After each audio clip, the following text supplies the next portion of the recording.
ഇന്ന് ഞാൻ ഡിസ്കസ് ചെയ്യാമെന്ന് വിചാരിക്കുന്ന രണ്ട് ടോപ്പിക്സ്, ഒന്ന് സോഷ്യൽ പെർസെപ്ഷനും ഒന്ന് ആറ്റിറ്റ്യൂഡും ആണ്. ഇതിൽ സോഷ്യൽ പെർസെപ്ഷൻ വളരെ ഇൻട്രസ്റ്റിംഗ് ആയിട്ടുള്ള ടോപ്പിക്കാണ്. പലതും നമുക്ക് നമ്മുടെ റിയൽ ലൈഫുമായിട്ട് നിങ്ങൾക്ക് തന്നെ റിലേറ്റ് ചെയ്യാവുന്ന ഒരുപാട് കാര്യങ്ങൾ വരുന്ന ഒരു ഏരിയ ആണ് സോഷ്യൽ പെർസെപ്ഷൻ. ഇതിൽ നിന്നും എന്റെ ഒരു എക്സ്പീരിയൻസ് വെച്ച് പറയുകയാണെങ്കിൽ ഇതിൽ നിന്നും പലതരത്തിലെ ക്വസ്റ്റ്യൻസ് ഫ്രെയിം ചെയ്യാൻ പറ്റിയ ഒരു ടോപ്പിക്കാണ് സോഷ്യൽ പെർസെപ്ഷനും. സോ ഞാൻ ഫസ്റ്റ് ടോപ്പിക്കിലേക്ക് പോവുകയാണ്. സോഷ്യൽ പെർസെപ്ഷൻ, അതിന്റെ ഫസ്റ്റ് സ്ലൈഡിലേക്ക് പോകാം. സോഷ്യൽ പെർസെപ്ഷൻ എന്താണെന്ന് ആദ്യത്തെ മൊഡ്യൂൾസിലൊക്കെ നമ്മൾ പഠിക്കുന്നുണ്ട്. നമുക്ക് കിട്ടുന്ന സെൻസറി ഇൻഫർമേഷനെ, സെൻസ് ഓർഗൻസിൽ നിന്ന് വരുന്ന ഇൻഫർമേഷനെ നമ്മൾ ഓർഗനൈസ് ചെയ്ത് ഇന്റർപ്രറ്റ് ചെയ്തിട്ടാണ് ഒരു കാര്യത്തെ മനസ്സിലാക്കുന്നത്. ഈ ഒരു ഇന്റർപ്രിട്ടേഷന് നമ്മളുടെ സോഷ്യൽ ബിഹേവിയറിലും ഉണ്ട്. അതായത് മറ്റു വ്യക്തികളുമായിട്ട് നമ്മൾ ഇന്ററാക്ട് ചെയ്യുമ്പോൾ we try to understand others behaviour. മറ്റുള്ളവരുടെ ബിഹേവിയറിനെ കുറിച്ച് നമ്മൾ മനസ്സിലാക്കാൻ ശ്രമിക്കുന്നുണ്ട്. ഈ ഒരു പ്രോസസ്സിനെയാണ് സോഷ്യൽ പെർസെപ്ഷൻ എന്ന് പറയുന്നത്. through which it's a process through which we seek to know and understand other person. So social perceptionല് ഏറ്റവും ക്ലാസിക് ആയിട്ടുള്ള രണ്ട് തിയറീസ് ഉണ്ട്. ആ രണ്ട് തിയറീസും വരുന്നത് ആട്രിബ്യൂഷൻ എന്ന പ്രോസസ്സിനെ കുറിച്ചാണ്. ആട്രിബ്യൂഷൻ എന്ന് പറഞ്ഞാല് we always try to understand the why behind others behavior. Like for example, നമ്മൾ നമ്മുടെ ഒരു ഫ്രണ്ടിനെ വിളിക്കുന്നു. നമ്മളൊരു 2-3 വട്ടം വിളിച്ചു, ഫ്രണ്ട് എടുത്തില്ല. അപ്പൊ നമുക്കത് അവിടെ എങ്ങനെ അങ്ങ് ലീവ് ചെയ്യാൻ പാടാണ്. നമ്മൾ ഇങ്ങനെ ആലോചിച്ചുകൊണ്ടേയിരിക്കും, എന്തായിരിക്കും വിളിക്കാത്തത്, ഇനി ഫ്രണ്ടിന്റെ കോള് തിരിച്ചു വന്നില്ലെങ്കിലോ, ഈ എന്തായിരിക്കും വിളിക്കാത്തെന്നുള്ളത് കുറച്ചുകൂടി ഇന്റൻസിഫൈ ആകും. ഇനി എന്തെങ്കിലും പ്രശ്നം ഉണ്ടായോ കൂട്ടുകാരിക്ക്, അല്ലെങ്കിൽ എന്നോട് എന്തെങ്കിലും പിണക്കം ഉണ്ടോ, നമുക്കതിനെ അങ്ങ് കാഷ്വലി അങ്ങനെ വിട്ടുകളയാൻ പറ്റത്തില്ല unless and until we know the reason behind that persons behaviour. So ഈ ഒരു പ്രോസസ്സിനെയാണ് ആട്രിബ്യൂഷൻ എന്ന് പറയുന്നത്. ഇത് മറ്റുള്ളവരുടെ ബിഹേവിയറിനെ കുറിച്ച് മാത്രമല്ല, സംടൈംസ് ചില ഒക്കേഷൻസിൽ നമ്മുടെ ബിഹേവിയറിന്റെ പിന്നിലുള്ള കോസ് കൂടെ നമ്മൾ അറിയാനുള്ള ഒരു ശ്രമം നടത്തും. ഈ ഒരു പ്രോസസ്സിനെയാണ് ആട്രിബ്യൂഷൻ എന്ന് പറയുന്നത്. സോ ഈ ആട്രിബ്യൂഷനിൽ എൻഗേജ് ആകുന്നതിലൂടെ മറ്റൊരാളുടെ ബിഹേവിയറിലെ റീസൺ ബിഹൈൻഡ് അല്ലെങ്കിൽ വൈ ബിഹൈൻഡ് അതേഴ്സ് ബിഹേവിയർ, അതിനെ കുറിച്ചുള്ള നോളജിലൂടെ we are trying to understand their stable traits and disposition. ഒരാളുടെ സ്വഭാവം എന്തുകൊണ്ടാണെന്ന് അനലൈസ് ചെയ്തിട്ട് അവരുടെ വ്യക്തിത്വത്തെ കുറിച്ച്, ഇതായിരിക്കാം അവരുടെ ക്യാരക്ടേഴ്സ്, ഇതായിരിക്കാം അവരുടെ സ്ഥായിയായ കുറച്ച് സ്വഭാവങ്ങൾ, അതിനെക്കുറിച്ചൊരു നോളജാണ് നമ്മൾ ആട്രിബ്യൂഷനിലൂടെ നേടിയെടുക്കാൻ ശ്രമിക്കുന്നത്. സോ ആട്രിബ്യൂഷൻ ഓർത്തിരിക്കാൻ എളുപ്പമാണ്, വൈ ബിഹൈൻഡ് അതേഴ്സ് ബിഹേവിയർ. ഇനി ഈ ആട്രിബ്യൂഷനെ കുറിച്ചുള്ള രണ്ട് ക്ലാസിക് തിയറീസ് ആണുള്ളത്. അത് നമ്മുടെ നെക്സ്റ്റ് സ്ലൈഡിലാണ്. അതിലെ ഫസ്റ്റ് തിയറിയാണ് correspondent inference, theory of correspondent inference. So ഈ തിയറി കൊണ്ടുവന്നത് ജോൺസ് ആൻഡ് ഡേവിസ് ആണ്, ആൻഡ് ദാറ്റ് വാസ് ഇൻ 1965. അപ്പോൾ ആ ഇയർ കാണുമ്പോൾ അറിയാം ഒരുപാട് പഴയ ക്ലാസിക് തിയറിയാണ്. സോ ജോൺസ് ആൻഡ് ഡേവിസിന്റെ തിയറി ഓഫ് കറസ്പോണ്ടന്റ് ഇൻഫറൻസ്, ഈ തിയറി പറയുന്നത് എങ്ങനെയാണ് നമ്മൾ മറ്റുള്ളവരുടെ ബിഹേവിയറിനെ അവരുടേതായ ഡിസ്പൊസിഷൻസ് മനസ്സിലാക്കാൻ വേണ്ടി യൂസ് ചെയ്യുന്നത്. അതായത് ഒരു വ്യക്തിയുടെ ബിഹേവിയർ കണ്ടു കഴിഞ്ഞാൽ അതിനെ ബേസ് ചെയ്തുകൊണ്ട് നമ്മൾ എങ്ങനെയാണ് ആ വ്യക്തിയുടെ സ്വഭാവം അല്ലെങ്കിൽ ആ വ്യക്തിയിലുള്ള ചില ട്രേറ്റ്സ് മനസ്സിലാക്കി എടുക്കുന്നേ എന്ന് ഡിസ്ക്രൈബ് ചെയ്യുന്ന ഒരു തിയറിയാണ് ജോൺസ് ആൻഡ് ഡേവിസിന്റെ theory of correspondent inference. So ഈ തിയറി ഫോക്കസ് ചെയ്യുന്ന ഒരു 3 ആസ്പെക്ട് ഉണ്ട്. അതായത് ഏത് 3 ബിഹേവിയേഴ്സ് ആണ് നമ്മൾ കൺസിഡർ ചെയ്യേണ്ടത് when we try to attribute that behavior to internal factors, അല്ലെങ്കിൽ അവരുടെ സ്റ്റേബിൾ ആയിട്ടുള്ള ട്രേറ്റ്സ് കാരണമാണ് ഒരു ബിഹേവിയർ ഉണ്ടാകുന്നതെന്ന് നമ്മൾ ആട്രിബ്യൂട്ട് ചെയ്യണമെങ്കിൽ അതിന് നമ്മൾ കൺസിഡർ ചെയ്യേണ്ട 3 ഫാക്ടേഴ്സ് ഉണ്ട്, അല്ലെങ്കിൽ 3 ബിഹേവിയേഴ്സ് ആണ് നമ്മൾ അറ്റൻഡ് ചെയ്യേണ്ടത്. ഉദാഹരണം പറഞ്ഞാല്, നിങ്ങളിപ്പോ ട്രാവൽ ചെയ്യുന്ന സമയത്തോ റെയിൽവേ സ്റ്റേഷനിലോ ബസ് സ്റ്റാൻഡിലോ എവിടെയെങ്കിലും നിൽക്കുമ്പോൾ നമ്മൾ കാണാറുണ്ട് ചിലരെ വളരെ തിരക്കിട്ട് ഓടി വരുന്നു. ഈ ഓടി വരുന്ന കൂട്ടത്തില് അവിടെ നിൽക്കുന്ന മറ്റു കോ പാസഞ്ചേഴ്സിനെ ശ്രദ്ധിക്കാതെ ചിലപ്പോൾ അറിയാതെ ഒന്ന് പുഷ് ചെയ്തിട്ടൊക്കെ കയറി പോകുന്നത്.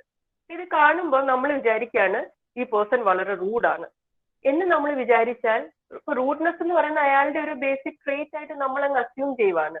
പക്ഷെ ആ ഒരു ഒറ്റ ബിഹേവിയർ കൊണ്ട് നമുക്ക് പറയാൻ പറ്റുമോ അയാൾ റൂഡാണ്? മേ ബി എന്തെങ്കിലും ഒരു ട്രാഫിക് കൺജഷൻ കാരണം അയാൾ റെയിൽവേ സ്റ്റേഷനിൽ എത്താൻ ലേറ്റായി, അയാളുടെ ട്രെയിൻ പ്ലാറ്റ്ഫോമിൽ നിന്ന് ലീവ് ചെയ്യുന്ന അനൗൺസ്മെന്റ് കേട്ടു, ആ ട്രെയിൻ ക്യാച്ച് ചെയ്യാൻ വേണ്ടി അയാൾ ഓടുന്നതായിരിക്കാം. സോ അതിപ്പോ എക്സ്റ്റേണൽ ഫാക്ടേഴ്സ് കാരണമാണ് അവിടെ അയാൾക്ക് ആ ഒരു ബിഹേവിയർ കാണിക്കേണ്ടി വരുന്നത്. പക്ഷെ പലപ്പോഴും നമ്മൾ എന്ത് ചെയ്യും, എന്തൊരു റൂഡായ മനുഷ്യനാണ്, ആരെയും നോക്കാതെ ഇടിച്ചിട്ടിട്ട് പോകുന്നു എന്ന് ചിലപ്പോൾ പറഞ്ഞു കളയും. സോ നമ്മൾ അറിയാതെ തന്നെ അയാളുടെ ബിഹേവിയർ അയാളുടെ ബേസിക് സ്വഭാവമാണ്, അല്ലെങ്കിൽ അയാളുടെ ഒരു ബേസിക് ട്രേറ്റ് ആയ റൂട്ട്നെസ് കൊണ്ടോ ആണെന്ന് നമ്മളങ്ങ് അസ്യൂം ചെയ്യുവാണ്. സോ അതുകൊണ്ടാണ് ഈ ഡേവിസ് ആൻഡ് ജോൺസിന്റെ കറസ്പോണ്ടന്റ് ഇൻഫറൻസ് തിയറി പറയുന്നത് ഒരു വ്യക്തിയുടെ സ്വഭാവം അനലൈസ് ചെയ്യുമ്പോൾ അത് അയാളുടെ ഇന്റേണൽ ട്രേറ്റ്സ് കൊണ്ടാണെന്ന് ഇൻഫർ ചെയ്യണമെങ്കിൽ നമ്മൾ കൺസിഡർ ചെയ്യേണ്ട ചില ആക്ഷൻസ് ഉണ്ട്. എല്ലാ ആക്ഷൻസും കൺസിഡർ ചെയ്താൽ നമുക്ക് ഈ കൺക്ലൂഷനിൽ എത്താൻ പറ്റത്തില്ല. ചില ആക്ഷൻസ് കൺസിഡർ ചെയ്താലേ നമുക്ക് മനസ്സിലാവുള്ളൂ അത് ഇന്റേണൽ ട്രേറ്റ്സ് കൊണ്ടാണോ ആ ബിഹേവിയർ അങ്ങനെ എക്സ്പ്രസ് ആയിരിക്കുന്നതെന്ന്. അതിൽ ഒന്നാമത്തെ നമ്മൾ ശ്രദ്ധിക്കേണ്ട ഒരു ബിഹേവിയർ ആണ് whether this behaviour is freely chosen. അതായത് ഈ വ്യക്തി കാണിക്കുന്ന ബിഹേവിയർ അയാൾ തന്നെ തെരഞ്ഞെടുത്ത ബിഹേവിയർ ആണോ, അതോ മറ്റാരെങ്കിലും ഫോഴ്സ് ചെയ്തതിന്റെ ഭാഗമായിട്ട് അയാൾ എക്സ്പ്രസ് ചെയ്യുന്ന ബിഹേവിയർ ആണോ. അപ്പം ഒരു വ്യക്തി അയാൾ ഫ്രീലി ചൂസ് ചെയ്യുന്ന ബിഹേവിയർ ആണ് എക്സിബിറ്റ് ചെയ്യുന്നെങ്കിൽ then we can say that ആ ബിഹേവിയർ അയാളുടെ പേഴ്സണൽ ട്രേറ്റിനെ അല്ലെങ്കിൽ അയാളുടെ ഒരു ബേസിക് ഡിസ്പൊസിഷനെ കാണിക്കുന്നു. ഇപ്പൊ ഉദാഹരണം പറഞ്ഞാല് ഒരു ഡിബേറ്റ് നടക്കുന്നു. ഇപ്പൊ ഡിബേറ്റ് നടക്കുമ്പം എന്നോട് പറയുവാണ് കമ്മ്യൂണിസത്തിനെ എഗെയിൻസ്റ്റ് ചെയ്തുകൊണ്ട് ചില പോയിന്റ്സ് പറയാൻ. അപ്പൊ ഞാൻ ഈ ഡിബേറ്റ് നടക്കുമ്പോൾ ഞാൻ കമ്മ്യൂണിസത്തിനെ എഗെയിൻസ്റ്റ് ചെയ്തുകൊണ്ട് പോയിന്റ്സ് പറയുമ്പം that doesn't mean that I am against communism. കാരണം എന്താ, അത് എന്റെ ചോയ്സ് അല്ലായിരുന്നു. എനിക്ക് തന്നൊരു ടാസ്ക് ആണ് കമ്മ്യൂണിസത്തിന് എഗെയിൻസ്റ്റ് പറയുക എന്നുള്ളത്. അപ്പൊ അതിന് എഗെയിൻസ്റ്റ് പറയുന്നുണ്ടെ ആ പറയുന്ന പോയിന്റ്സ് വെച്ചുകൊണ്ട് എന്റെ ബേസിക് ഇൻട്രസ്റ്റ് അല്ലെങ്കിൽ ബേസിക് ഇത് ഇങ്ങനെയാണെന്ന് ഇൻഫർ ചെയ്യാൻ പറ്റത്തില്ല. അതേസമയം എന്നോട് എനി കൈൻഡ് ഓഫ് പൊളിറ്റിക്കൽ വ്യൂസിനെ കുറിച്ചൊരു ആറ്റിറ്റ്യൂഡ് പറയൂ അല്ലെങ്കിൽ എന്റെ ഒപ്പീനിയൻ പറയൂ എന്ന് പറഞ്ഞാൽ ഞാൻ കമ്മ്യൂണിസത്തിനെ എഗെയിൻസ്റ്റ് ചെയ്തുകൊണ്ട് പറയുകയാണെങ്കിൽ അന്നേരം നമുക്ക് ഇൻഫർ ചെയ്യാം ഓക്കെ ഇവരുടെ പേഴ്സണൽ ഡിസ്പൊസിഷനിൽ വരുന്നതാണ് ഇന്ന തോട്ട്സ് ആൻഡ് വാല്യൂസ്. അപ്പൊ ഇവിടെ ഞാൻ രണ്ടാമത് പറഞ്ഞ എക്സാമ്പിളില് ആ ബിഹേവിയർ ഞാനായിട്ട് ചൂസ് ചെയ്തതാണ്. സോ എപ്പോഴും ഒരാളുടെ ബിഹേവിയർ ഇന്റേണൽ ട്രേറ്റ് കൊണ്ടാണോ എന്ന് ഇൻഫർ ചെയ്യണമെങ്കിൽ ആ ബിഹേവിയർ എന്തായിരിക്കണം, ഫ്രീലി ചോസൺ ആയിരിക്കണം, അവരായിട്ട് ചൂസ് ചെയ്യുന്ന ബിഹേവിയർ ആയിരിക്കണം, മറ്റൊരു വ്യക്തി ഫോഴ്സ് ചെയ്യുന്ന ബിഹേവിയർ ആവരുത്. ഇനി സെക്കൻഡ് അറ്റൻഷൻ കൊടുക്കേണ്ട ഫാക്ടർ ആണ് നോൺ കോമൺ ഇഫക്റ്റ്. സോ ഈ നോൺ കോമൺ ഇഫക്റ്റ് മനസ്സിലാവാൻ വേണ്ടി ഞാൻ ആദ്യം ഒരു എക്സാമ്പിൾ പറയാം, അതിനുശേഷം I just go through the definition. അപ്പം നിങ്ങളുടെ ഒരു ഫ്രണ്ട് കല്യാണം കഴിക്കാൻ പോവാണ്. അപ്പൊ കല്യാണം കഴിക്കാൻ പോകുന്ന ആളെ കുറിച്ച് നിങ്ങൾ കേട്ടത് വെച്ചിട്ട് ഹി ഈസ് വെരി ഹാൻസം, നല്ലൊരു ജോബ് ഉണ്ട്, he belongs to a very good family, at the same time നിങ്ങളുടെ ഫ്രണ്ടിനോട് വളരെയധികം അഫെക്ഷനേറ്റും കെയറിങ്ങും ആണ്. അപ്പൊ ഇത്രയും ഫാക്ടേഴ്സ് ഉള്ളപ്പം എന്തുകൊണ്ടായിരിക്കാം ആ ഫ്രണ്ട് ഈ പർട്ടിക്കുലർ പേഴ്സണെ കല്യാണം കഴിക്കുന്നത് എന്ന് ചോദിച്ചാൽ നമുക്ക് കൃത്യമായിട്ട് പറയാൻ പറ്റത്തില്ല അല്ലെ, ബിക്കോസ് ഒരുപാട് ഫേവറബിൾ ഫാക്ടേഴ്സ് ഉണ്ട്, ഇതിൽ ഏത് വേണമെങ്കിലും ആകാം. ഇനി ഇത് തന്നെ വേറൊരു സെനേറിയോ ഇമാജിൻ ചെയ്യാം. ഇതുപോലെ തന്നെ ഫ്രണ്ട് കല്യാണം കഴിക്കാൻ പോവാണ്, പക്ഷെ ഫ്രണ്ടിന്റെ ഫിയോൻസെ ഭയങ്കര ഹാൻസം ആണ്, വെരി ഗുഡ് ലുക്കിംഗ് ആണ്, പക്ഷെ അതല്ലാതെ ഒരു സ്റ്റേബിൾ ആയ ഇൻകം ഇല്ല, സ്റ്റേബിൾ ആയിട്ടുള്ള ജോബ് ഇല്ല, ഫ്രണ്ടിനെ വളരെ ഇൻഡിഫറെന്റ് ആയിട്ടാണ് ട്രീറ്റ് ചെയ്യുന്നത്, ചിലപ്പോഴൊക്കെ ഫ്രണ്ടിന്റെ ഇൻകത്തിൽ നിന്നാണ് അയാളുടെ കാര്യങ്ങൾ വരെ ചെയ്യുന്നത്, കുറച്ച് റൂഡാണ്. അപ്പൊ ഇത്രയും ഉള്ളപ്പം what will be your assumption? എന്തുകൊണ്ടായിരിക്കും ഫ്രണ്ട് ഈ പെർട്ടിക്കുലർ വ്യക്തിയെ കല്യാണം കഴിക്കുന്നത്? What will be your assumption? ആരെങ്കിലും ഒന്ന് പറയാവോ? ഫ്രണ്ടിന്റെ ക്യാഷിന്റെ ബേസിലായിരിക്കും, അയാളുടെ ഫിഗർ ഹാൻസം ആയതുകൊണ്ട്. എക്സാക്ട്ലി, ആ പെർട്ടിക്കുലർ ഫിയാൻസെ ഹാൻസം ആണ്, കാരണം വേറെ ഒരു ഫാക്ടേഴ്സും ഇല്ല അവിടെ നമുക്ക് ഈ ഒരു ഇൻട്രസ്റ്റ് ഉണ്ടാക്കാൻ വേണ്ടി ഫേവറബിൾ ആയ വേറൊരു ഫാക്ടേഴ്സും ഇല്ല. ഈ ഇഫക്റ്റിനെയാണ് നോൺ കോമൺ ഇഫക്റ്റ് എന്ന് പറയുന്നത്. എന്ന് വെച്ചാൽ it is are effects produced by particular cause. ഇപ്പൊ ഞാൻ ആ പറഞ്ഞ എക്സാമ്പിളുമായിട്ട് നിങ്ങൾ റിലേറ്റ് ചെയ്തിട്ട് ഈ ഡെഫിനേഷൻ ഒന്ന് വായിക്കുകയാണെങ്കിൽ മനസ്സിലാകും. ആദ്യം ഞാൻ പറഞ്ഞ എക്സാമ്പിളിൽ ഒരുപാട് ഫാക്ടേഴ്സ് ഉണ്ട്, നമുക്ക് പറയാൻ പറ്റത്തില്ല ഏത് ഫാക്ടറാണ് ആ പെൺകുട്ടീനെ ലീഡ് ചെയ്തത് ഈ മാരേജ് എന്ന ഡിസിഷനിലേക്ക്. സോ അതുകൊണ്ട് തന്നെ ആ കുട്ടിയുടെ സ്റ്റേബിൾ ട്രേറ്റ് എന്താണ് അതിൽ നിന്ന് ഇൻഫർ ചെയ്യാൻ പാടാണ്. അതേസമയം സെക്കൻഡ് കേസിൽ നമുക്ക് മനസ്സിലായി ഒരൊറ്റ ഫേവറബിൾ ഒരൊറ്റ ഫാക്ടറേ ഉള്ളൂ, ഫിയാൻസെ ഹാൻസം ആണെന്ന്. അപ്പൊ നമുക്ക് വേണമെങ്കിൽ ജഡ്ജ് ചെയ്യാം ആ കുട്ടിയുടെ പേഴ്സണൽ ട്രേറ്റ് എന്ന് പറയുന്നത് she gives too much of importance to physical appearance. അത് ഒരാളുടെ ഒരു സ്റ്റേബിൾ ട്രേറ്റ് അല്ലെങ്കിൽ ഒരു ബിഹേവിയർ ഡിസ്പോസിഷന്റെ പാർട്ടായിട്ട് വരാവുന്നതാണ്. ഇതിനെയാണ് നോൺ കോമൺ ഇഫക്റ്റ് എന്ന് പറയുന്നത്. അപ്പൊ നമ്മളൊരു ബിഹേവിയർ കൺസിഡർ ചെയ്യുമ്പം അത് നോൺ കോമൺ ഇഫക്റ്റ് ഉണ്ടാക്കുന്ന ബിഹേവിയർ ആണോ എന്ന് അറിയണം. അതായത് മറ്റൊരു കോസിനും ഈ ഒരു പർട്ടിക്കുലർ ഇഫക്റ്റ് ഉണ്ടാക്കാൻ പറ്റത്തില്ല, ഒരൊറ്റ കോസേ ഉണ്ടാവുള്ളൂ നമ്മൾ ഈ ഉദ്ദേശിക്കുന്ന ഇഫക്റ്റ് ഉണ്ടാക്കുന്നത്. അത്തരം കാര്യത്തിനെയാണ് നോൺ കോമൺ ഇഫക്റ്റ് എന്ന് പറയുന്നത്. ഇനി മൂന്നാമത്തെ ഫാക്ടറാണ് സോഷ്യൽ ഡിസൈറബിലിറ്റി. അതായത് ഒരു ടീച്ചർ എങ്ങനെ ആയിരിക്കണം? ഇപ്പൊ നമ്മുടെ സൊസൈറ്റി അനുസരിച്ച് അല്ലെങ്കിൽ നമ്മളുടെ ഒരു അപ്ബ്രിങ്ങിങ്ങും നമുക്ക് കിട്ടിയ ഒരു ഫീഡ്ബാക്കും ഒക്കെ വെച്ചിട്ട് നമ്മൾ ഒരു ഐഡിയോളജി ഫോം ചെയ്ത് വെച്ചിട്ടുണ്ട്. How should be A teacher. ഒരു ടീച്ചർ വളരെ അഫെക്ഷനേറ്റ് ആയിരിക്കണം, നന്നായിട്ട് ഇന്ററാക്ട് ചെയ്യണം, സ്റ്റുഡൻസ് ഫ്രീ ആയിരിക്കണം ടീച്ചറിന്റെ ഓപ്പൺ അപ്പ് ആകാൻ വേണ്ടി. അപ്പൊ ഇതിന് വിപരീതമായിട്ട് സ്റ്റുഡൻസുമായിട്ട് ഒരു തരത്തിലെ കമ്മ്യൂണിക്കേഷനും എസ്റ്റാബ്ലിഷ് ചെയ്യാത്തൊരു ടീച്ചർ അല്ലെങ്കിൽ ഒട്ടും ഫ്രണ്ട്ലി അല്ല. അപ്പൊ ഇങ്ങനത്തെ ഒരു സ്വഭാവം കാണിക്കുവാണെങ്കിൽ അതിനെയാണ് ലോ ഇൻ സോഷ്യൽ ഡിസൈറബിലിറ്റി എന്ന് പറയുന്നത്. അപ്പോൾ ആ ഒരു ബിഹേവിയർ കാണുമ്പോൾ നമുക്ക് വിചാരിക്കാം basically she is very rude അല്ലെങ്കിൽ ഷീ ഈസ് ഇൻട്രോവേർട്ട്, അങ്ങനത്തെ ഒരു അസംഷനിലേക്ക് നമുക്ക് ചെന്ന് എത്താൻ പറ്റും. സോ ഒരു വ്യക്തിയുടെ ബിഹേവിയർ ആ വ്യക്തിയുടെ സ്റ്റേബിൾ ട്രേറ്റ്സിനെ റിഫ്ലക്ട് ചെയ്യും എന്ന് പറയാം when that behaviour is freely chosen. ആ ബിഹേവിയർ ഫ്രീലി ചോസൺ ആണ്, അവർ തന്നെ ചൂസ് ചെയ്യുന്ന ബിഹേവിയർ ആണ്. ആ ബിഹേവിയർ നോൺ കോമൺ ഇഫക്ട്സ് കാണിക്കും and that behaviour is low in social desirability. So ഈ 3 ഫാക്ടേഴ്സ് ഉണ്ടെങ്കിൽ നമുക്ക് പറയാം ഒരു വ്യക്തിയുടെ behaviour it will reflect their stable trait. അപ്പൊ ഇതിൽ നിന്ന് വരാവുന്ന ഒരു ക്വസ്റ്റ്യൻ എങ്ങനെയാന്ന് വെച്ചാൽ, ഇപ്പൊ suppose according to correspondent inference theory, when can we say that a person's behavior reflects that stable traits? ഈ 3 ഓപ്ഷൻസ് പല രീതിയിൽ ചോദിക്കാൻ പറ്റും. സോ ഇതാണ് ബേസിക്കലി കറസ്പോണ്ടന്റ് ഇൻഫറൻസ് തിയറി. ആ തിയറി ബേസിക്കലി പറയുന്നത് എപ്പോഴാണ് നമുക്ക് പറയാൻ പറ്റുന്നത് ഒരു വ്യക്തി കാണിക്കുന്ന ബിഹേവിയർ അവരുടേതായ സ്റ്റേബിൾ ട്രേറ്റ്സിനെ റിഫ്ലക്ട് ചെയ്യുന്നത്. കാരണം എന്തുകൊണ്ട് ഈ തിയറിയുടെ ഇമ്പോർട്ടൻസ് എന്ന് വെച്ചാൽ എല്ലായ്പ്പോഴും നമ്മളുടെ ബിഹേവിയർ നമ്മുടെ സ്റ്റേബിൾ ട്രേറ്റ്സിനെ കാണിക്കണം എന്നില്ല. ചില ബിഹേവിയർ സാഹചര്യവശാൽ സംഭവിച്ചു പോകാറുണ്ട് അല്ലെ? അപ്പൊ നമ്മൾ തന്നെ എല്ലായ്പ്പോഴും ബിഹേവ് ചെയ്യുന്നത് നമ്മൾ അങ്ങനെ ആയതുകൊണ്ടല്ല. ചിലതൊക്കെ നമുക്ക് സിറ്റുവേഷന്റെ പ്രഷർ മൂലമൊക്കെ നമ്മൾ കാണിക്കുന്ന ചില ബിഹേവിയേഴ്സ് ഉണ്ട്. അതിന്റെ ബേസിസിൽ നമുക്ക് ജഡ്ജ് ചെയ്യാൻ പറ്റത്തില്ല ഒരു വ്യക്തി ഇങ്ങനെയായിരിക്കും. സോ അതുമാണ് ഈ തിയറിയുടെ ഒരു ഇമ്പോർട്ടൻസ് വരുന്നത്. തിയറി ക്ലിയർ ആണോ? നമുക്ക് തിയറിറ്റിക്കൽ പോർഷൻസ് കേൾക്കുമ്പോൾ നമുക്ക് ആദ്യം കുറച്ച് കൺഫ്യൂസിങ് ആയിട്ട് തോന്നും. സോ ബെറ്റർ ഓരോ ആസ്പെക്റ്റും എന്താണെന്ന് ഞാൻ ഈ പറഞ്ഞ എക്സാമ്പിൾസ് വെച്ചൊന്ന് ആലോചിച്ചിട്ട് നമ്മളുടെ ഏതെങ്കിലും റിയൽ ലൈഫ് ഇൻസിഡന്റുമായിട്ട് ലിങ്ക് ചെയ്യുകയാണെങ്കിൽ കുറച്ചുകൂടെ എളുപ്പം ഇത് രജിസ്റ്റർ ആകും. ഈ പേരുകൾ ഓർത്തിരിക്കുന്ന ഒരു ബുദ്ധിമുട്ടേ വരുന്നുള്ളൂ. സോ ഇത് ഞാൻ ക്ലിയർ ആണ്. ഹലോ ഹലോ സോറി, ഒരു കാര്യം ചോദിക്കാനായിരുന്നു. ഹലോ ഹലോ ക്ലിയർ ആയില്ല, ഒന്നുകൂടെ പറയാമോ? ഇല്ല, അപ്പൊ ഇത് മൊത്തത്തിൽ ഈ തിയറി ഒരു നെഗറ്റീവ് ബിഹേവിയറിനെയാണോ, ലൈക്ക് നെഗറ്റീവ് ട്രേറ്റ്സിനെയാണോ കാണിക്കുന്നത്? നമ്മൾ അതാണ് മറ്റുള്ളവരിൽ കാണാൻ താല്പര്യപ്പെടുന്നത് എന്നുള്ള രീതിയിലാണോ? കാരണം ലോ ഇൻ സോഷ്യൽ ഡിസൈറബിലിറ്റി അത് പൊതുവെ ആരും അങ്ങനെ കാണിക്കാത്ത ഒന്നല്ലേ? പൊതുവെ ഇപ്പം നെഗറ്റീവ് ബിഹേവിയറിന് തന്നെയല്ല, ഈ ട്രേറ്റ്സ് നെഗറ്റീവ് ആകാം പോസിറ്റീവ്. ഇപ്പം സോഷ്യൽ ഡിസൈറബിലിറ്റിയിൽ തന്നെ ഈ സോഷ്യൽ ഡിസൈറബിലിറ്റി എന്ന് പറയുന്നത് ഒരു സൊസൈറ്റീനെ വെച്ചുകൊണ്ട് നമ്മൾ പറയുന്നത്.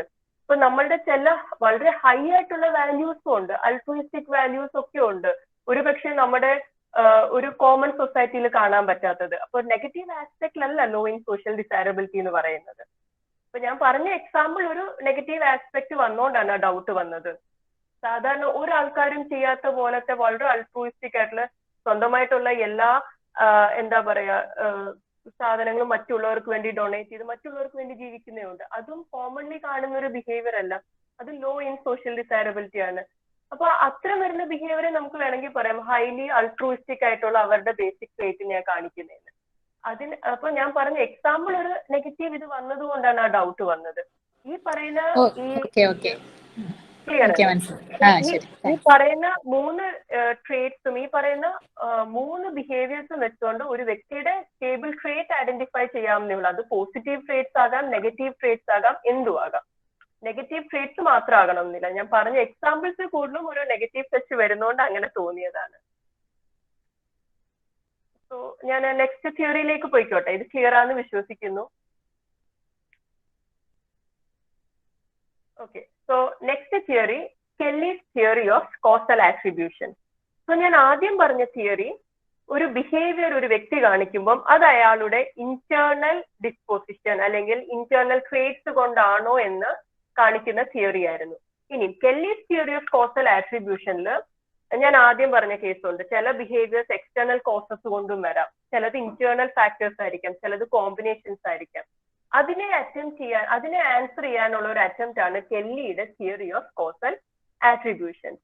സോ ഒരാളുടെ ബിഹേവിയർ ഇന്റേണൽ കോസസ് എന്ന് പറയുമ്പോൾ നമ്മളുടെ ഇന്റേണൽ ട്രേറ്റ്സ്, നമുക്ക് സ്ഥായിയായ കുറെ ട്രേറ്റ്സ് ഉണ്ട്, നമ്മൾ ഇൻഹെറിറ്റ് ചെയ്യുന്നതാണ്, കുറച്ചൊക്കെ നമ്മൾ സോഷ്യലൈസേഷൻ പ്രോസസ്സിന്റെ ഭാഗമായിട്ട് ഇംബൈബ് ചെയ്യുന്നതാണ്. അപ്പൊ നമ്മളുടെ ആ സ്റ്റേബിൾ ട്രേറ്റ്സ് എല്ലാമാണ് ഇന്റേണൽ കോസസ് എന്ന് പറയുന്നത്. എക്സ്റ്റേണൽ കോസസ് നമ്മളുടെ കൺട്രോൾ അല്ലാത്ത വെളിയിലുള്ള കുറച്ച് ഫാക്ടേഴ്സ് ഉണ്ട്, പിന്നെ രണ്ടിന്റെയും കൂടെ കോമ്പിനേഷൻ.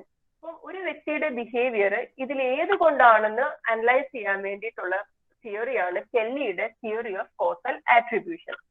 സോ നമ്മൾ മറ്റൊരാളുടെ ബിഹേവിയർ എന്തുകൊണ്ടെന്ന് അനലൈസ് ചെയ്യുമ്പം 3 സോഴ്സ് ഓഫ് ഇൻഫർമേഷനെയാണ് നമ്മൾ ഡിപ്പെൻഡ് ചെയ്യുന്നത്. First one is consensus, second one is consistency, and the third one is distinctiveness.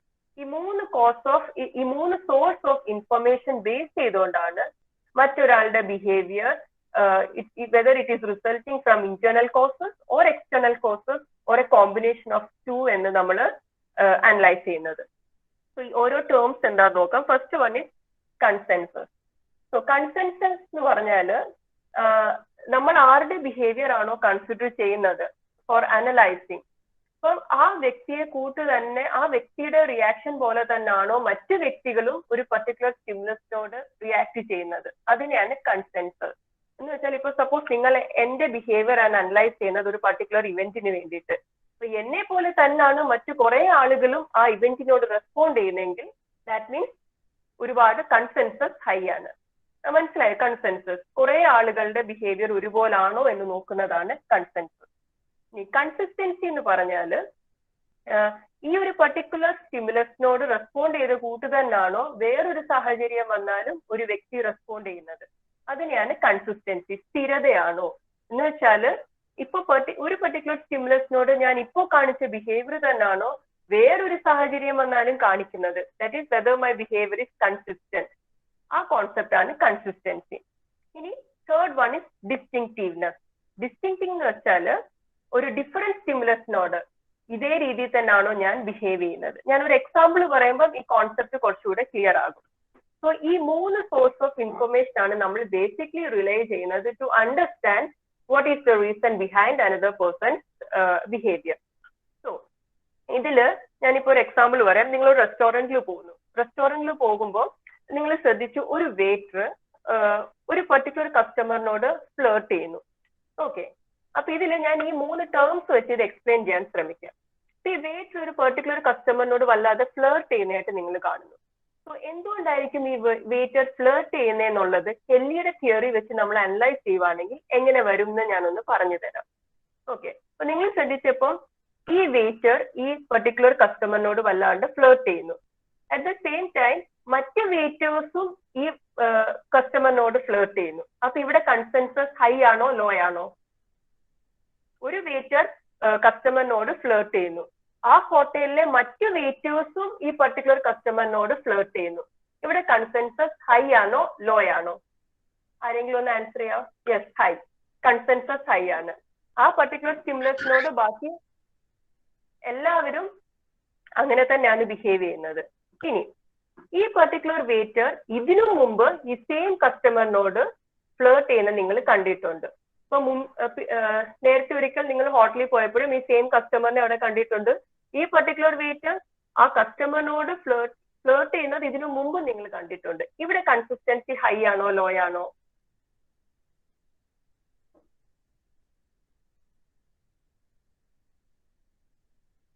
Consistency ഒന്ന് ആലോചിച്ച് നോക്കൂ. ഈ പർട്ടിക്കുലർ കസ്റ്റമറിനോട് ഞാൻ ഈ പറയുന്ന സെയിം വെയിറ്റർ ഇതിനു മുൻപേയും ഫ്ലേർട്ട് ചെയ്യുന്ന നിങ്ങൾ കണ്ടിട്ടുണ്ട്. This is not the first time. ഇതിനു മുമ്പേയും ഫ്ലേർട്ട് ചെയ്തിട്ടുണ്ട്. കൺസിസ്റ്റൻസി ഹൈ ആണ് അല്ലെ? ആ ബിഹേവിയർ സ്ഥിരമായിട്ട് കാണുന്നില്ലേ? എപ്പോഴൊക്കെ വെയിറ്ററിനെ കണ്ടാലും കസ്റ്റമറിനെ കണ്ടാലും വെയിറ്റർ ഫ്ലേർട്ട് ചെയ്യുന്നുണ്ട്. സോ കൺസിസ്റ്റൻസി ഹൈ ആണ്. ഇനി ഡിസ്റ്റിങ്റ്റീവ്നെസ്, ഇതേ രീതിയിൽ മറ്റ് ഏതൊരു കസ്റ്റമർ വന്നാലും വെയിറ്റർ ഫ്ലേർട്ട് ചെയ്യാറുണ്ട്. ഈ പർട്ടിക്കുലർ കസ്റ്റമറിനോട് മാത്രമല്ല, ഏതൊരു കസ്റ്റമർ വന്നാലും ഈ പർട്ടിക്കുലർ വെയിറ്റർ ഫ്ലേർട്ട് ചെയ്യാറുണ്ട്. ഇവിടെ ഡിസ്റ്റിങ്റ്റീവ്നെസ് ഹൈ ആണോ ലോ ആണോ? ശരിക്കും ഡിസ്റ്റിങ്റ്റീവ്നെസ് ലോ ആണ്. വൈ? ബിക്കോസ് ആ പർട്ടിക്കുലർ കസ്റ്റമറിനോട് മാത്രമല്ല, ഏതൊരു കസ്റ്റമറിനെ കണ്ടാലും വെയിറ്റർ ഈസ് ഫ്ലേർട്ടിങ്, അവിടെ ഡിസ്റ്റിങ്റ്റീവ്നെസ് ലോ ആണ്. അപ്പൊ ഞാൻ ഈ പറഞ്ഞ 3 ഫാക്ടർ വരുവാണെങ്കിൽ കൺസെൻസസ്, ഇപ്പൊ ഞാൻ ആ ഒരു ആ എക്സാമ്പിൾ വെച്ചുകൊണ്ട് തന്നെ കെല്ലിയുടെ തിയറിനെ എപ്പോഴാണ് ആ ബിഹേവിയറിന് എക്സ്റ്റേണൽ കോസ് ആയിട്ടും ഇന്റേണൽ കോസ് ആയിട്ടും ആട്രിബ്യൂട്ട് ചെയ്യുന്നതെന്നുള്ള ജസ്റ്റ് ഒന്ന് എഴുതിയിരിക്കുന്നത്. മാം നെക്സ്റ്റ് സ്ലൈഡ് ഒന്ന് എടുക്കാമോ?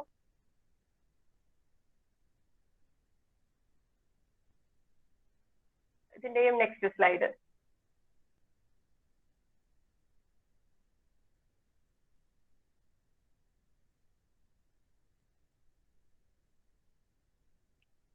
യെസ്, ആ സ്ലൈഡ് തന്നെ. ഓക്കെ. സോ ഈ പറയുന്ന ഈ 3 സോഴ്സ് ഓഫ് ഇൻഫർമേഷൻ വെച്ചുകൊണ്ട് എപ്പോഴാണ് ബിഹേവിയർ എക്സ്റ്റേണൽ കോസ് എന്ന് വെച്ചാൽ കൺസെൻസസ് ഹൈ. കൺസെൻസസ് ഹൈ എന്ന് പറഞ്ഞാൽ ഞാൻ ആദ്യം പറഞ്ഞ എക്സാമ്പിൾ ആണ്. മറ്റെല്ലാ വെയിറ്റേഴ്സും ഈ പർട്ടിക്കുലർ കസ്റ്റമറിനോട് ഫ്ലേർട്ട് ചെയ്യാറുണ്ട്. Consistency high. കൺസിസ്റ്റൻസി ഹൈ എന്ന് പറഞ്ഞാൽ ഈ പർട്ടിക്കുലർ വെയിറ്റർ ഈ സെയിം കസ്റ്റമറിനോട് പല സാഹചര്യങ്ങളിൽ ഇതിനു മുമ്പും ഫ്ലേർട്ട് ചെയ്തിട്ടുണ്ട്. Distinctiveness high.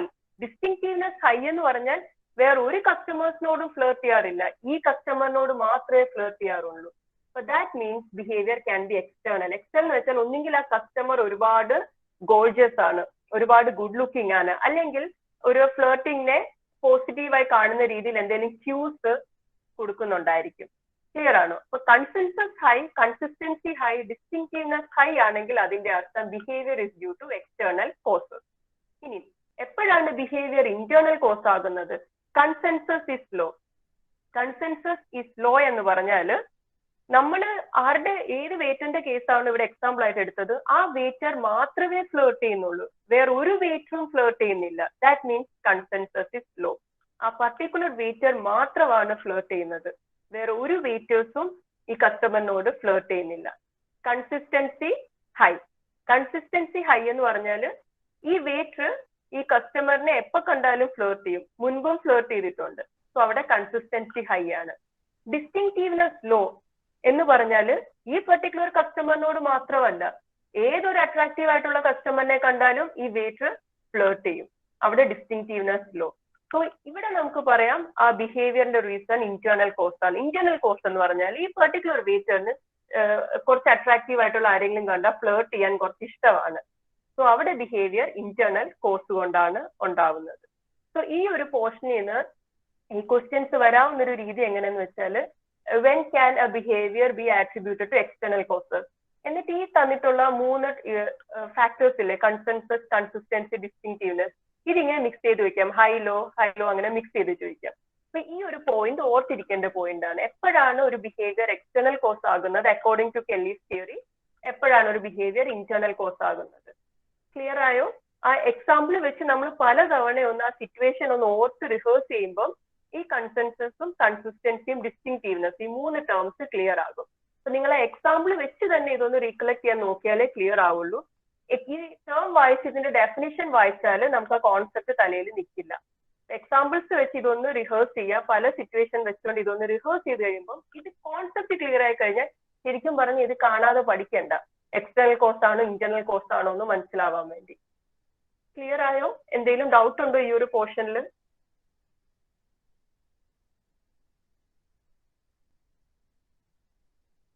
സോ ഞാൻ നെക്സ്റ്റ് സ്ലൈഡിലേക്ക് പോയിക്കോട്ടെ.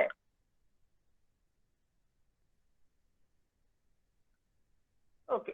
സോ നെക്സ്റ്റ് ടോപ്പിക് എന്ന് പറയുന്നത്, ഇപ്പൊ ഞാൻ ആദ്യം പറഞ്ഞ 2 തിയറീസും ആട്രിബ്യൂഷനെ ഹെൽപ്പ് ചെയ്യുന്ന തിയറീസ് ആണ്. എന്തുകൊണ്ടാണ് മറ്റൊരാളുടെ ബിഹേവിയർ അങ്ങനെ. പക്ഷെ ഈ തിയറീസ് ഒന്നും തന്നെ ഫുൾ പ്രൂഫ് അല്ല.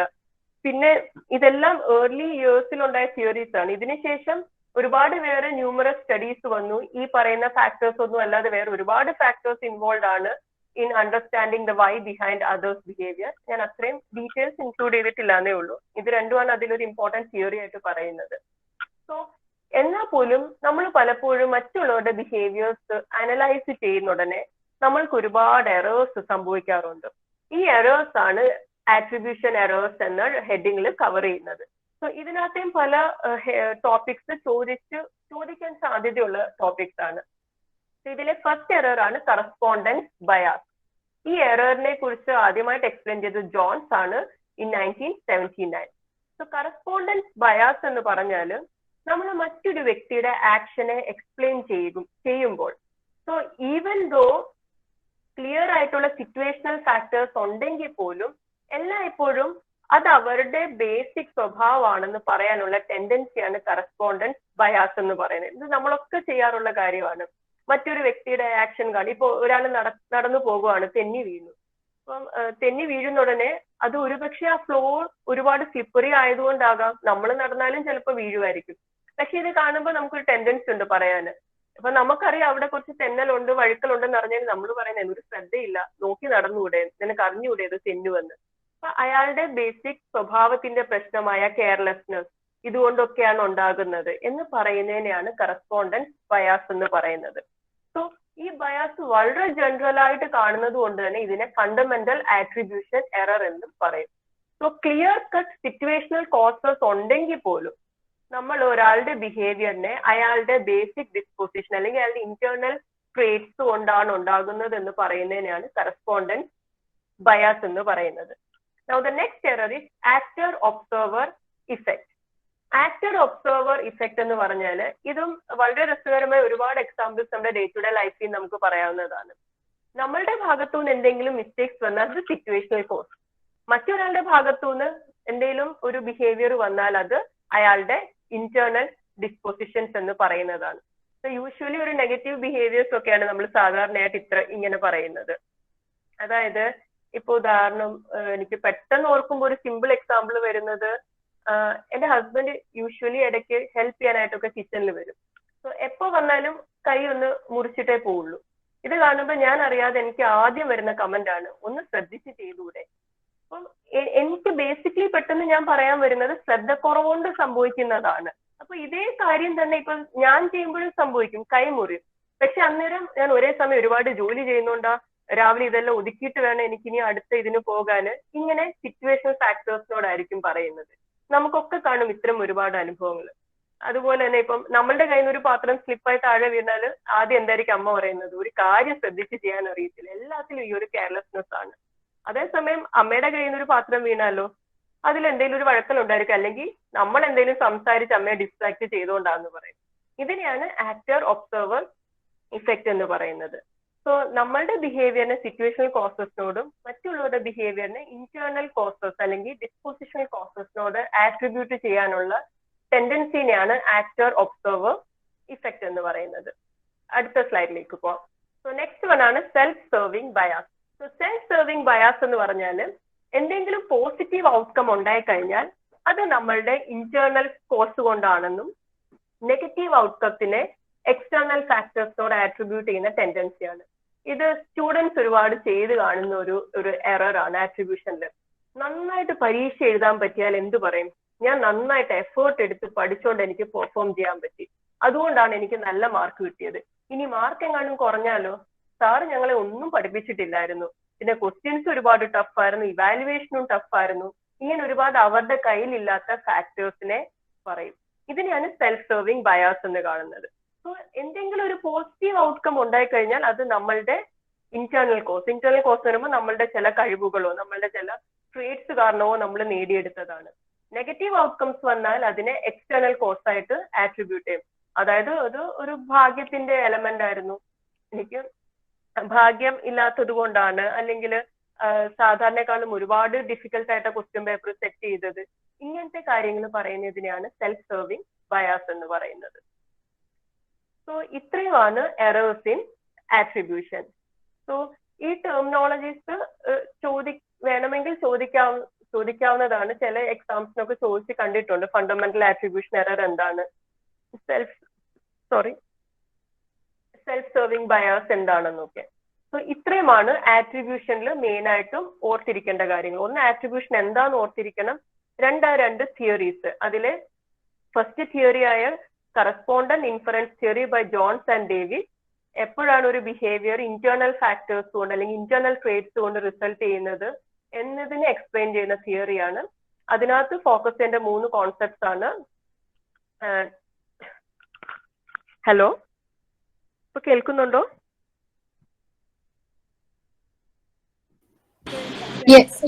കേൾക്കാം. ഓക്കെ. സോ അതിൽ ഓർത്തിരിക്കേണ്ടതാണ്, ഒരു ബിഹേവിയർ, ഒരു വ്യക്തിയുടെ ബിഹേവിയർ അയാളുടെ സ്റ്റേബിൾ ട്രേറ്റിനെ റിഫ്ലക്ട് ചെയ്യുന്നത്, ആ ബിഹേവിയർ അയാൾ തന്നെ ചൂസ് ചെയ്യുന്നതാകുമ്പോഴും അത് നോൺ കോമൺ ഇഫക്ട്സ് കാണിക്കുന്നതും സോഷ്യൽ ഡിസൈറബിലിറ്റി ലോ ആയിട്ടുള്ള ബിഹേവിയർ ആണെങ്കിൽ അത് ആ വ്യക്തിയുടെ സ്റ്റേബിൾ ട്രേറ്റ്സിനെ കാണിക്കും. ഇനി കെല്ലീസ് ആട്രിബ്യൂഷൻ തിയറി മറ്റേതിൽ നിന്ന് എന്താ ഡിഫറൻസ് എന്ന് ചോദിച്ചാൽ, ഇത് ഒരു വ്യക്തിയുടെ ബിഹേവിയർ എക്സ്റ്റേണൽ ആണോ ഇന്റേണൽ ആണോ അല്ലെങ്കിൽ ഈ രണ്ട് കോസസിന്റെയും കൂടെ കോമ്പിനേഷൻ ആണോ എന്ന് അനലൈസ് ചെയ്യാനുള്ള ഒരു അറ്റംപ്റ്റ് ആണ് കെല്ലിയുടെ തിയറി. അതിൽ 3 സോഴ്സ് ഓഫ് ഇൻഫർമേഷനെയാണ് റിലേ ചെയ്യുന്നത്: കൺസെൻസസ്, കൺസിസ്റ്റൻസി, ഡിസ്റ്റിങ്റ്റീവ്നെസ്. അത് എപ്പോഴാണ് ഇന്റേണൽ കോസ്, എപ്പോഴാണ് എക്സ്റ്റേണൽ കോസ് എന്നുള്ളതും ഒന്ന് ഓർത്തിരിക്കുക. ഇത്രയുമാണ് ആട്രിബ്യൂഷൻ. ആട്രിബ്യൂഷനിൽ ഡൗട്ട്സ് എന്തെങ്കിലും ഉണ്ടോ?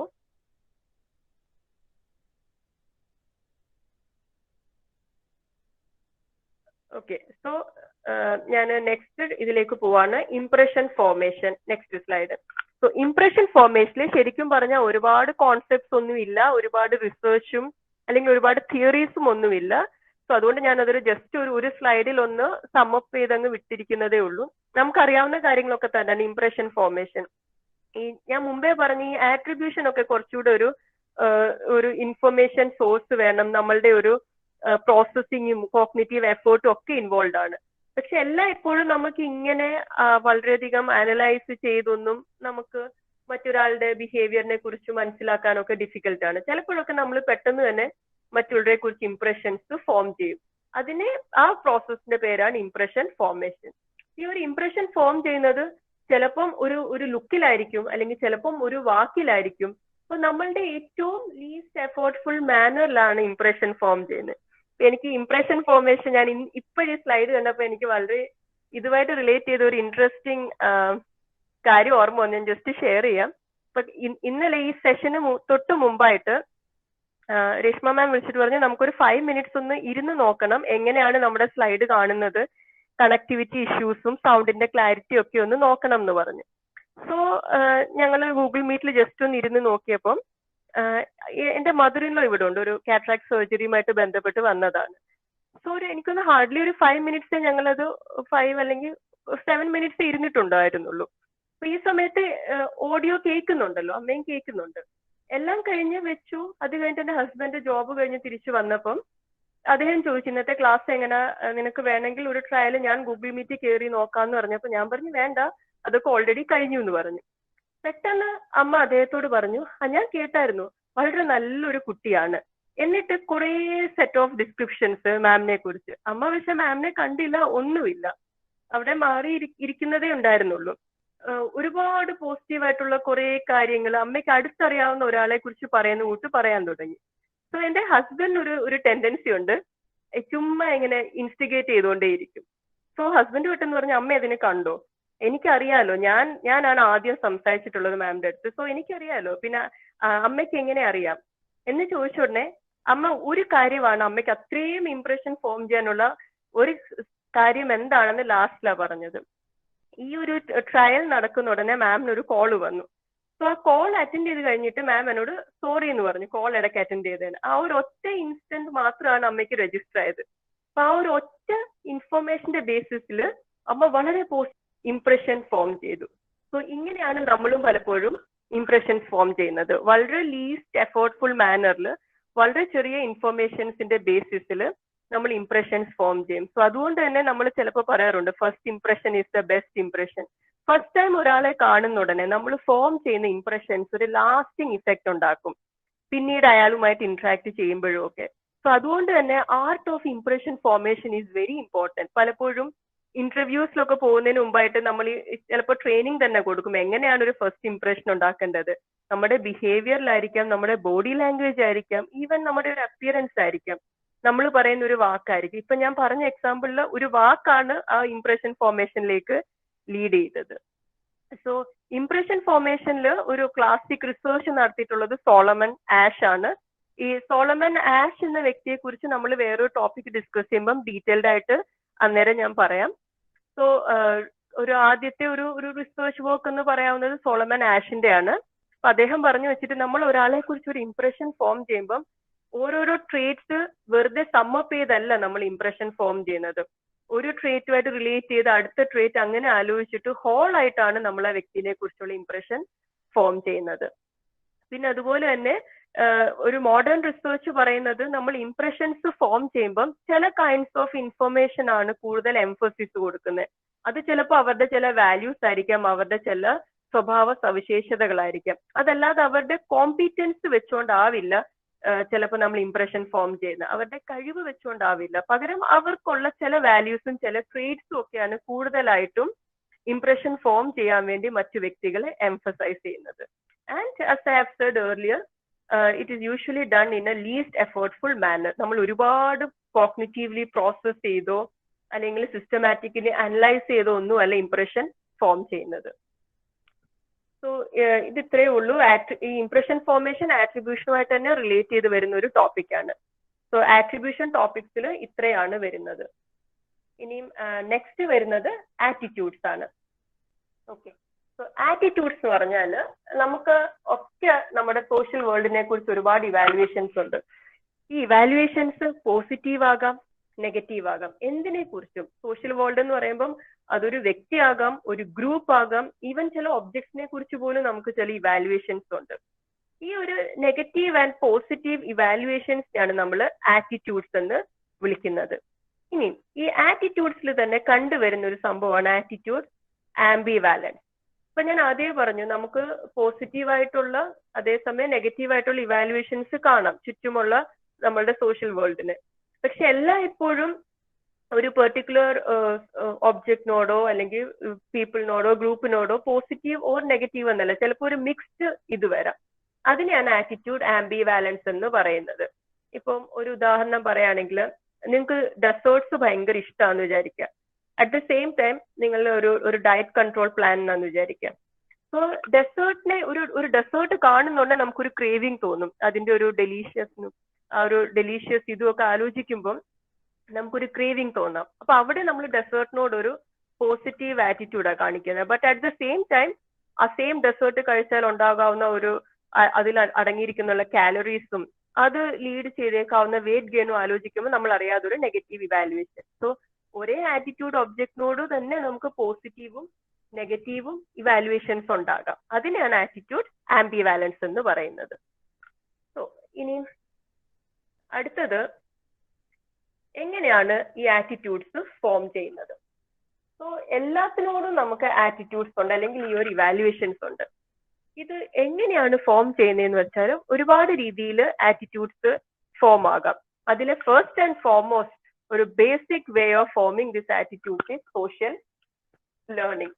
നമ്മളുടെ മെജോറിറ്റി ഓഫ് ആറ്റിറ്റ്യൂഡ്സും നമ്മൾ അക്വയർ ചെയ്യുന്നത് മറ്റുള്ളവരിൽ നിന്ന് ഒന്നെങ്കിൽ അവരെ ഒബ്സർവ് ചെയ്തോ അല്ലെങ്കിൽ അല്ലാതെ വേറെ ഏതെങ്കിലും ഒരു ലേണിംഗ് പ്രോസസ്സിലൂടെ അക്വയർ ചെയ്യുന്നതാണ്. സോ ഈ ഒരു സോഷ്യൽ ലേണിംഗ് 3 രീതിയിൽ സംഭവിക്കാം. First one is classical conditioning, second one instrumental conditioning, third one observational learning. ഈ 3 കൈൻഡ് ഓഫ് ലേണിംഗ് എനിക്കൊന്ന് ഓൾറെഡി നേരത്തെയുള്ള മൊഡ്യൂൾസിലൊക്കെ പറഞ്ഞിട്ടുണ്ട്. സെയിം ഫിനോമിനൻ, ആ സെയിം പ്രിൻസിപ്പിൾ യൂസ് ചെയ്ത് തന്നെ ആറ്റിറ്റ്യൂഡ്സ് ഫോം ആകാം. സോ ക്ലാസിക്കൽ കണ്ടീഷനിങ്ങിന്റെ ബേസിക് ഫിനോമിനൻ എന്താണ്? Learning by association. നമ്മൾ അസോസിയേറ്റ് ചെയ്താണ് പഠിക്കുന്നത്. ഇതുപോലെ തന്നെ ആറ്റിറ്റ്യൂഡ്സും നമ്മൾ അറിയാതെ അസോസിയേറ്റ് ചെയ്ത് ചിലപ്പോൾ നമ്മുടെ ഉള്ളിലേക്ക് നമ്മുടെ ബിഹേവിയർ പാറ്റേണിന്റെ ഭാഗമായിട്ട് വരാം. ലൈക്ക് ഫോർ എക്സാമ്പിൾ പറയുകയാണെങ്കിൽ, ഈ തീരെ ചെറിയ കുട്ടികൾക്ക് മറ്റു വ്യക്തികളോടോ അല്ലെങ്കിൽ ഇപ്പൊ നമ്മൾ ഹോൾഡ് ചെയ്യുന്ന പല പ്രിജുഡിസസും ഉണ്ടല്ലോ.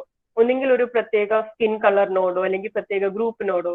ഇത്തരം പ്രിജുഡിസസ് ഒന്നും തീരെ ചെറിയ കുട്ടികളിൽ ഉണ്ടാകാറില്ല. അവരെ സംബന്ധിച്ച് അവർക്ക് ഇങ്ങനത്തെ ഒരു പ്രിജുഡിസ് ഒന്നും ഫോം ആവുന്ന പ്രായമായിട്ടില്ല. പക്ഷെ ഒരു പെർട്ടിക്കുലർ ഏജ്, ഒരുപാട് വലിയ ഏജ് ആവണമെന്നുമില്ല, ഒരു ചെറിയൊരു ഏജ് ആവുമ്പോൾ തന്നെ ചിലരൊക്കെ ഈ ഒരു പ്രിജുഡിസ് കാണിച്ചു തുടങ്ങുന്നത് കാണാം. അത് may be they are learning through classical conditioning. എങ്ങനെയെന്ന് വെച്ചാൽ, ഇപ്പം ഈ കുട്ടിയുടെ പാരന്റ്സിന് ഒരു പെർട്ടിക്കുലർ സ്കിൻ കളർ ഉള്ളവരോട് ഒരു പ്രിജുഡിസ് ഉണ്ടെന്ന് വിചാരിക്കാം. സോ ആ ഒരു കാറ്റഗറിയിലുള്ള ആൾക്കാരെ കാണുമ്പം ഇവരറിയാതെ എന്തെങ്കിലും ഒരു സൈൻ കാണിക്കുകയാണ്. ഒന്നെങ്കിൽ മുഖം കൊണ്ടൊരു ഡിസ്ട്രെസ്സോ അല്ലെങ്കിൽ ഒരു ഇറിറ്റേഷനോ ഒരു ഡിസ്കംഫോർട്ടോ എന്തെങ്കിലും കാണിക്കുമ്പോൾ അപ്പം അമ്മയോ അച്ഛനോ ഡിസ്കംഫർട്ട് കാണിക്കുമ്പോൾ അത് ഉറപ്പായിട്ടും കുട്ടി നോട്ടീസ് ചെയ്യും. സോ ഇത് കുറെ വട്ടം ഈ ഒരു പെയറിങ് ആകുമ്പോൾ, അതായത് അമ്മയ്ക്കും അച്ഛനും ഡിസ്കംഫർട്ട് വരുമ്പോൾ ഉറപ്പായിട്ടും ചെറിയ ബേബീസിനും ഡിസ്കംഫർട്ട് ഉണ്ടാകും. അത് പലപ്പോഴും നമുക്ക് ഒബ്സർവ് ചെയ്ത് ശ്രദ്ധിക്കാൻ പറ്റും. നമ്മളുടെ മൂഡ് കുഞ്ഞിന്റെ മൂഡിനെ ഇൻഫ്ലുവൻസ് ചെയ്യും. സോ ഇത് കുറെ വട്ടം ഇങ്ങനെ ആകുന്നുണ്ടേ ഇപ്പം by association the child learns that ഇതിന്റെ ട്രിഗർ വരുന്ന എവിടെ നിന്നാണ്, ആ ഒരു പെർട്ടിക്കുലർ ഗ്രൂപ്പിലെ മെമ്പേഴ്സിനോടുള്ള എക്സ്പോഷർ ആണ്. സോ ഇത് പതുക്കെ അവരെ കാണുമ്പോൾ അറിയാതെ കുട്ടിയുടെ ഉള്ളിലും ഈ ഒരു ഡിസ്ട്രസ് അല്ലെങ്കിൽ ഈ ഒരു ഇറിറ്റേഷൻ അറിയാതെ എക്സ്പ്രസ് ആയി വരാം. ഈ ഒരു ഫോം ഓഫ് ലേണിംഗ് ആണ് classical conditioning. So learning by associating. ഇനി ഇൻസ്ട്രുമെന്റൽ കണ്ടീഷനിങ് എന്ന് പറഞ്ഞാൽ ഇവിടെ റിവാർഡും പണിഷ്മെന്റും ഒക്കെ യൂസ് ചെയ്ത് പാരന്റ്സോ അല്ലെങ്കിൽ നമ്മളുടെ ചുറ്റുമുള്ള മറ്റ് അതോറിറ്റി ഫിഗേഴ്സോ ഒരു ആറ്റിറ്റ്യൂഡ് ഫോം ചെയ്യിക്കുന്നതിനാണ് ഇൻസ്ട്രുമെന്റൽ കണ്ടീഷനിങ് എന്ന് പറയുന്നത്. സോ നമ്മൾ ഒബ്സർവ് ചെയ്തറിയാം, ഒരു പെർട്ടിക്കുലർ ഏജ് വരെ നമ്മുടെ റിലീജിയസ് പൊളിറ്റിക്കൽ വ്യൂസ് ഒക്കെ തന്നെ നമ്മുടെ പാരന്റ്സിന്റെ വ്യൂസ് ആയിരിക്കും. വൈ? ബിക്കോസ് അവർ ആഗ്രഹിക്കുന്ന രീതിയിൽ നമ്മളൊരു ആറ്റിറ്റ്യൂഡ് എക്സ്പ്രസ് ചെയ്യുമ്പം ചിലപ്പം ഒരു സ്മൈൽ ആകാം അല്ലെങ്കിൽ ഒരു പ്രേസ് ആകാം, അതിലൂടെ അത് റീഇൻഫോഴ്സ്ഡ് ആവുകയാണ്. പിന്നീട് നമ്മൾ ഒരുപക്ഷെ നമ്മുടെ ടീനേജ് ഒക്കെ കഴിഞ്ഞ് നമ്മൾ ഒരു അഡൽട്ട്ഹുഡിലൊക്കെ എത്തുമ്പോഴേക്കും നമ്മളുടേതായ തോട്ട്സും നമ്മളും കാര്യങ്ങൾ അനലൈസ് ചെയ്യുന്നതും പാരന്റ്സിൽ നിന്ന് ഡിഫറെന്റ് ആയ വ്യൂസ് ഒക്കെ എക്സ്പ്രസ് ചെയ്യുന്നത്. പക്ഷെ ഒരു പർട്ടിക്കുലർ ഏജ് വരെ കുട്ടികളെ സംബന്ധിച്ചിട്ട് ദേ love the appreciation and recognition of significant people in their life. So നമ്മൾ എക്സ്പെക്ട് ചെയ്യുന്ന ഒരു ബിഹേവിയർ അവർ കാണിക്കുന്ന ഉടനെ നമ്മളെ അപ്രീഷിയേറ്റ് ചെയ്യുമ്പം കുഞ്ഞിനെന്തോ വലിയ കാര്യം ചെയ്തൊരു ഫീലിംഗ് ആണ്. അത് അവർ ചെയ്യുന്നത് ശരിയോ തെറ്റോ എന്ന് അനലൈസ് ചെയ്തിട്ടൊന്നുമല്ല. സോ ഈ ഒരു അപ്രീസിയേഷനും റിവാർഡും അല്ലെങ്കിൽ ചെയ്യാതിരിക്കുമ്പോൾ പണിഷ്മെന്റും ഒക്കെ കിട്ടുമ്പോൾ ഇത് അവരുടെ ആറ്റിറ്റ്യൂഡിന്റെ ഭാഗമായിട്ട് മാറും. ഇനി the third one is observational learning. So ഇത് നമ്മൾ സോഷ്യലൈസേഷൻ പ്രോസസ്സിലും പറഞ്ഞായിരുന്നു. പലപ്പോഴും നമ്മൾ പോലും അറിയാതെ നമ്മളുടെ പല ബിഹേവിയേഴ്സും നമ്മുടെ കുട്ടികൾ കണ്ടുപഠിക്കും. അപ്പൊ നമ്മൾ ഈ ഒരു ബിഹേവിയർ കുട്ടികളിലേക്ക് പകർന്നു നൽകണം എന്ന് വിചാരിച്ചിട്ടുണ്ടാവില്ല. പക്ഷെ നമ്മൾ എക്സ്പ്രസ് ചെയ്യുമ്പം അറിയാതെ കുട്ടികളും അത് ചിലപ്പോൾ പഠിക്കും. ഇപ്പം ചില കുട്ടികൾ കാണാം, ഇപ്പം പാരന്റ്സിൽ ആർക്കെങ്കിലും സ്മോക്കിങ്ങോ ഡ്രിങ്കിങ് ബിഹേവിയർ ഒക്കെ ഉണ്ടെങ്കിൽ അത് അങ്ങനെ തന്നെ കോപ്പി ചെയ്യുന്നതായിട്ടൊക്കെ കാണാം. അതെല്ലാം ഒബ്സർവേഷണൽ ലേണിംഗിൽ വരുന്നത്. അല്ലെങ്കിൽ അവരെങ്ങനെയാണ് മറ്റുള്ളവരോട് ഇന്ററാക്ട് ചെയ്യുന്നത്, കമ്പാഷനേറ്റ് ആയിട്ടാണോ അതോ ഇങ്ങനത്തെ ഒരു ബൗണ്ടറി ഒക്കെ ഡ്രോ ചെയ്ത് കൃത്യമായ ഡിസ്റ്റിങ്ഷൻ ഒക്കെ വെച്ചാണോ ബിഹേവ് ചെയ്യുന്നതെങ്കിൽ അവരും അത് അങ്ങനെ തന്നെ ഫോളോ ചെയ്ത് ചെയ്യാറുണ്ട്. സോ നമ്മളെ ഒബ്സർവ് ചെയ്തും നമ്മളുടെ ബിഹേവിയേഴ്സ് ഒബ്സർവ് ചെയ്തും ആറ്റിറ്റ്യൂഡ്സ് ഫോം ആകാം കുട്ടികളിൽ. സോ ഫസ്റ്റ് ആൻഡ് ഫോർമോസ്റ്റ് അല്ലെങ്കിൽ ഏറ്റവും ബേസിക് ആയിട്ട് ആറ്റിറ്റ്യൂഡ് ഫോം ചെയ്യുന്നത് സോഷ്യൽ ലേണിംഗ് എന്ന പ്രോസസ്സിലൂടെയാണ്. ആ സോഷ്യൽ ലേണിംഗ് നടക്കുന്നത് ക്ലാസിക്കൽ കണ്ടീഷനിങ്ങിലൂടെയോ ഇൻസ്ട്രുമെന്റലോ ഒബ്സർവേഷൻ ലേണിംഗിലൂടെ ഒക്കെ ആയിരിക്കും. ഇനി നെക്സ്റ്റ്, ചില സ്റ്റഡീസ് നമുക്കൊരു മിക്സ്ഡ് എവിഡൻസ് ആണ് റിലേറ്റഡ് ടു ജെനറ്റിക് ഫാക്ടേഴ്സ്. പക്ഷെ ചില ആറ്റിറ്റ്യൂഡ്സ് ജെനറ്റിക് ഫാക്ടേഴ്സ് ആയിട്ട് ഇൻഫ്ലുവൻസ്ഡ് ആണെന്ന് ചില പഠനങ്ങൾ കാണിച്ചിട്ടുണ്ട്. പക്ഷെ ഈ ഒരു magnitude to what extent this attitudes are influenced അതിനെ കുറിച്ചൊന്നും നമുക്ക് വളരെ എക്സ്റ്റെൻസീവ് ആയ റിസർച്ച് ഒന്നും ഇല്ല. പിന്നെ ഈ ആറ്റിറ്റ്യൂഡ്സിനനുസരിച്ചും ഇതൊക്കെ മാറാം. ജെനറ്റിക് ഫാക്ടേഴ്സിലേക്ക് ലീഡ് ചെയ്ത സ്റ്റഡീസ് വന്നിട്ടുള്ളത് ട്വിൻ സ്റ്റഡീസിൽ നിന്നാണ്. സോ ട്വിൻസ് ആണ് genetic material, almost same genetic material share ചെയ്യുന്നവരാണ് twins, identical twins. So identical ട്വിൻസിന്റെ ആറ്റിറ്റ്യൂഡ്സ് ഒക്കെ ഏർലി ഏജിൽ സെപ്പറേറ്റഡ് ആയിട്ടുള്ള ഐഡന്റിക്കൽ ട്വിൻസിന്റെ ആറ്റിറ്റ്യൂഡ്സ് സ്റ്റഡി ചെയ്യുമ്പോൾ ഈ സെപ്പറേറ്റഡ് ആയിട്ട് സ്റ്റഡി ചെയ്യുമ്പോൾ ഒരു ഗുണം എൻവയോൺമെന്റൽ ഇൻഫ്ലുവൻസ് സെയിം ആയിരിക്കത്തില്ല. സോ ജെനറ്റിക് മെറ്റീരിയൽ മാത്രമായിരിക്കും സെയിം, അവർക്ക് കിട്ടുന്ന എൻവയോൺമെന്റ് ഡിഫറെന്റ് ആയിരിക്കും. അപ്പൊ അത്തരം ട്വിൻസിനെ സ്റ്റഡി ചെയ്യുമ്പോൾ കണ്ടിട്ടുള്ളത് പല ആറ്റിറ്റ്യൂഡ്സിലും ഒരു സിമിലാരിറ്റി കണ്ടുവരാറുണ്ട്. So that led to the fact that genetic factors may play a role in attitude formation. ഇനി നെക്സ്റ്റ് ഫാക്ടർ ആണ് social comparison. Next slide. So social comparison, ഇപ്പൊ നമ്മളുടെ ചില ആറ്റിറ്റ്യൂഡ്സ് നമ്മൾ ഫോം ചെയ്യുന്നത് മറ്റുള്ളവരുമായിട്ട് കമ്പയർ ചെയ്തിട്ടായിരിക്കും. ഇപ്പൊ നമ്മൾക്ക് ഇഷ്ടമുള്ള അല്ലെങ്കിൽ നമ്മൾ റെസ്പെക്ട് ചെയ്യുന്ന കുറച്ച് ആളുകളുടെ ആറ്റിറ്റ്യൂഡുമായിട്ട് സിമിലർ ആയിട്ടുള്ള ആറ്റിറ്റ്യൂഡ്സ് ഹോൾഡ് ചെയ്യാനുള്ള ഒരു ശ്രമം ചിലപ്പോൾ ആറ്റിറ്റ്യൂഡ് ഫോർമേഷനിലേക്ക് വരാം. സോ നമ്മൾ കമ്പയർ ചെയ്യുമ്പോൾ ഇപ്പൊ നമ്മൾ കാണാറുണ്ട് ഈ എന്താ പറയാ, ഇപ്പൊ നമുക്ക് നമ്മുടെ പാരന്റ്സിനോട് ഒരു വല്ലാത്ത റെസ്പെക്റ്റും അവരുടെ ഐഡിയോളജീസും നമുക്ക് താല്പര്യമാണെങ്കിൽ അവർക്കുള്ള അതേ ആറ്റിറ്റ്യൂഡ്സ് തന്നെ നമ്മളും ഫോളോ ചെയ്യാൻ ശ്രമിക്കാറുണ്ട്. അതുപോലെ തന്നെ നമ്മുടെ ഫ്രണ്ട്സിന്റെ ആറ്റിറ്റ്യൂഡ്സ്, കാരണം ഒന്ന് വി വാണ്ട് ടു ബി വിത്ത് ദം. നമ്മൾ ഒരു ഗ്രൂപ്പിന്റെ ഭാഗമായിട്ട് നിൽക്കാനാണ് ബേസിക്കലി മനുഷ്യന്റെ ഒരു ബേസിക് സ്വഭാവം. ഇൻഡിവിജ്വൽ ആയിട്ട് നിൽക്കുന്നതിന് പകരം ഒരു ഗ്രൂപ്പിന്റെ ഭാഗമായിട്ട്. സോ മറ്റുള്ളവർ ഹോൾഡ് ചെയ്യുന്ന അതേ ആറ്റിറ്റ്യൂഡ് തന്നെയാണ് നമ്മൾ ഹോൾഡ് ചെയ്യുന്നതിന് ഒരു ടെൻഡൻസി, അങ്ങനെ ആറ്റിറ്റ്യൂഡ് ഫോം ചെയ്യാനുള്ള ഒരു ടെൻഡൻസി ഉണ്ട്. സോ അതുപോലെ തന്നെ നമ്മൾ റെസ്പെക്ട് ചെയ്യുന്ന ആറ്റിറ്റ്യൂഡ്സ് ഹോൾഡ് ചെയ്യാൻ വേണ്ടി. സോ അതുകൊണ്ടാണ് യൂഷ്വലി പറയും ഈ സെലിബ്രിറ്റീസിനൊക്കെ ഒരു സോഷ്യൽ കമ്മിറ്റ്മെന്റ് ഉണ്ടെന്ന്. ബിക്കോസ് അവരെയൊക്കെ ബ്ലൈൻഡ് ആയിട്ട് ഫോളോ ചെയ്യുന്ന ഒരുപാട് ആളുകളുണ്ട്. സോ അതുകൊണ്ട് തന്നെ അവർ പറയുന്ന ഓരോ കാര്യങ്ങളും അങ്ങനെ തന്നെ അവരുടെ ലൈഫിൽ ഫോളോ ചെയ്യുന്ന അവർ ഹോൾഡ് ചെയ്യുന്ന അതേ ആറ്റിറ്റ്യൂഡ്സ് തന്നെ ഹോൾഡ് ചെയ്യാൻ താല്പര്യം കാണിക്കുന്നവരുണ്ട്. അതുകൊണ്ടാണ് ഈ സെലിബ്രിറ്റീസ് ആയ സോഷ്യൽ കമ്മിറ്റ്മെന്റ് വരും എന്ന് പറയുന്നത്. മാക്സിമം റൈറ്റ് ആറ്റിറ്റ്യൂഡ്സും റൈറ്റ് ചോയ്സും ഒക്കെ എടുക്കാൻ ഒരു സോഷ്യൽ കമ്മിറ്റ്മെന്റ് വരുന്നത് ഈ ഒരു ഫാക്ടർ കൊണ്ടാണ്. So these are the various ways in which attitudes can be formed. So അത് കുറച്ച് സിമ്പിൾ ആയിട്ടുള്ള കോൺസെപ്റ്റ് ആണ്. ഇനി നെക്സ്റ്റ് സ്ലൈഡിൽ വരുന്നത് ആറ്റിറ്റ്യൂഡും ബിഹേവിയറും തമ്മിലുള്ള ലിങ്ക്. എപ്പോഴാണ് ഒരു ആറ്റിറ്റ്യൂഡ്, മാം നെക്സ്റ്റ് സ്ലൈഡ് ആണ്, എപ്പോഴാണ് ഒരു ആറ്റിറ്റ്യൂഡ് ബിഹേവിയറിനെ ഇൻഫ്ലുവൻസ് ചെയ്യുന്നത്? സോ നമ്മൾ ഹോൾഡ് ചെയ്യുന്ന പല ആറ്റിറ്റ്യൂഡ്സും നമ്മുടെ ബിഹേവിയറിനെ ഇൻഫ്ലുവൻസ് ചെയ്യും. അത് ഇൻഫ്ലുവൻസ് ചെയ്യുന്നത് ഏത് എക്സ്റ്റെന്റ് വരെ, എങ്ങനെ ഇൻഫ്ലുവൻസ് ചെയ്യും എന്നുള്ളതാണ് ആറ്റിറ്റ്യൂഡ് ബിഹേവിയർ ലിങ്കിൽ നമ്മൾ പറയുന്നത്. സോ എങ്ങനെയാണ് ആറ്റിറ്റ്യൂഡ്സ് ബിഹേവിയറിനെ ഇൻഫ്ലുവൻസ് ചെയ്യുന്നത്? അത് രണ്ട് ആസ്പെക്ട്സിനെ ബേസ് ചെയ്തുകൊണ്ട് നമുക്ക് പറയാം. ഒന്ന് aspect of the situation in which attitudes are express. രണ്ടാമത്തെ ആറ്റിറ്റ്യൂഡ്സിന്റെ തന്നെ ചില ആസ്പെക്ട്സ്. സോ നമുക്കുള്ള ആറ്റിറ്റ്യൂഡ്സ് നമ്മൾ എക്സ്പ്രസ് ചെയ്യുന്നത് നമ്മുടെ സിറ്റുവേഷനെ കൂടെ കൺസിഡർ ചെയ്തുകൊണ്ടായിരിക്കും. ഉദാഹരണം പറഞ്ഞാൽ നിങ്ങൾ ഒരു വെഡിങ്ങിന് പോയിട്ട് സദ്യ എല്ലാം കഴിഞ്ഞിട്ട് പെണ്ണിന്റെ അച്ഛൻ വന്നിട്ട് ചോദിക്കുകയാണ് സദ്യയൊക്കെ എങ്ങനെ ഉണ്ടായിരുന്നു, നന്നായിരുന്നു. അപ്പം സപ്പോസ് ആ സദ്യ വളരെ മോശമായിരുന്നു എന്ന് വിചാരിക്കുക. അപ്പൊ നിങ്ങൾക്ക് ഒരു നെഗറ്റീവ് ആറ്റിറ്റ്യൂഡാണ് ആ സദ്യയോട്, നിങ്ങളുടെ ഇവാലുവേഷൻ നെഗറ്റീവ് ആണ്. പക്ഷെ ആ പോയിന്റ് നിങ്ങളത് പറയുമോ സദ്യ മോശമായിരുന്നു എന്ന്? അന്നേരം നിങ്ങളത് പറയില്ല. വൈ? ബിക്കോസ് നമ്മൾ പോയത് ആ സെറിമണി നന്നായിട്ട് നടക്കാനും അതിന്റെ പാസ്സാകാനും ബ്ലസ് ചെയ്യാനും ഒക്കെ ആയിട്ടാണ്. അപ്പൊ അവിടെ അവർ വളരെ ഹാപ്പി ആയിട്ടിരിക്കുന്ന ഒരു മൂഡില് ആ സിറ്റുവേഷനിലെ ഒരു ഹാപ്പിനെസ് കളയാതിരിക്കാൻ വേണ്ടി മേ ബി നിങ്ങൾ പറയാം കുഴപ്പമൊന്നുമില്ലായിരുന്നു അല്ലേ. സോ അവിടെ സിറ്റുവേഷൻ കൺസ്ട്രെയിൻ, സിറ്റുവേഷൻ ചിലപ്പോൾ നമ്മളെ പ്രിവെന്റ് ചെയ്യാൻ നമ്മുടെ ആറ്റിറ്റ്യൂഡ്സ് എക്സ്പ്രസ് ചെയ്യുന്നതിൽ.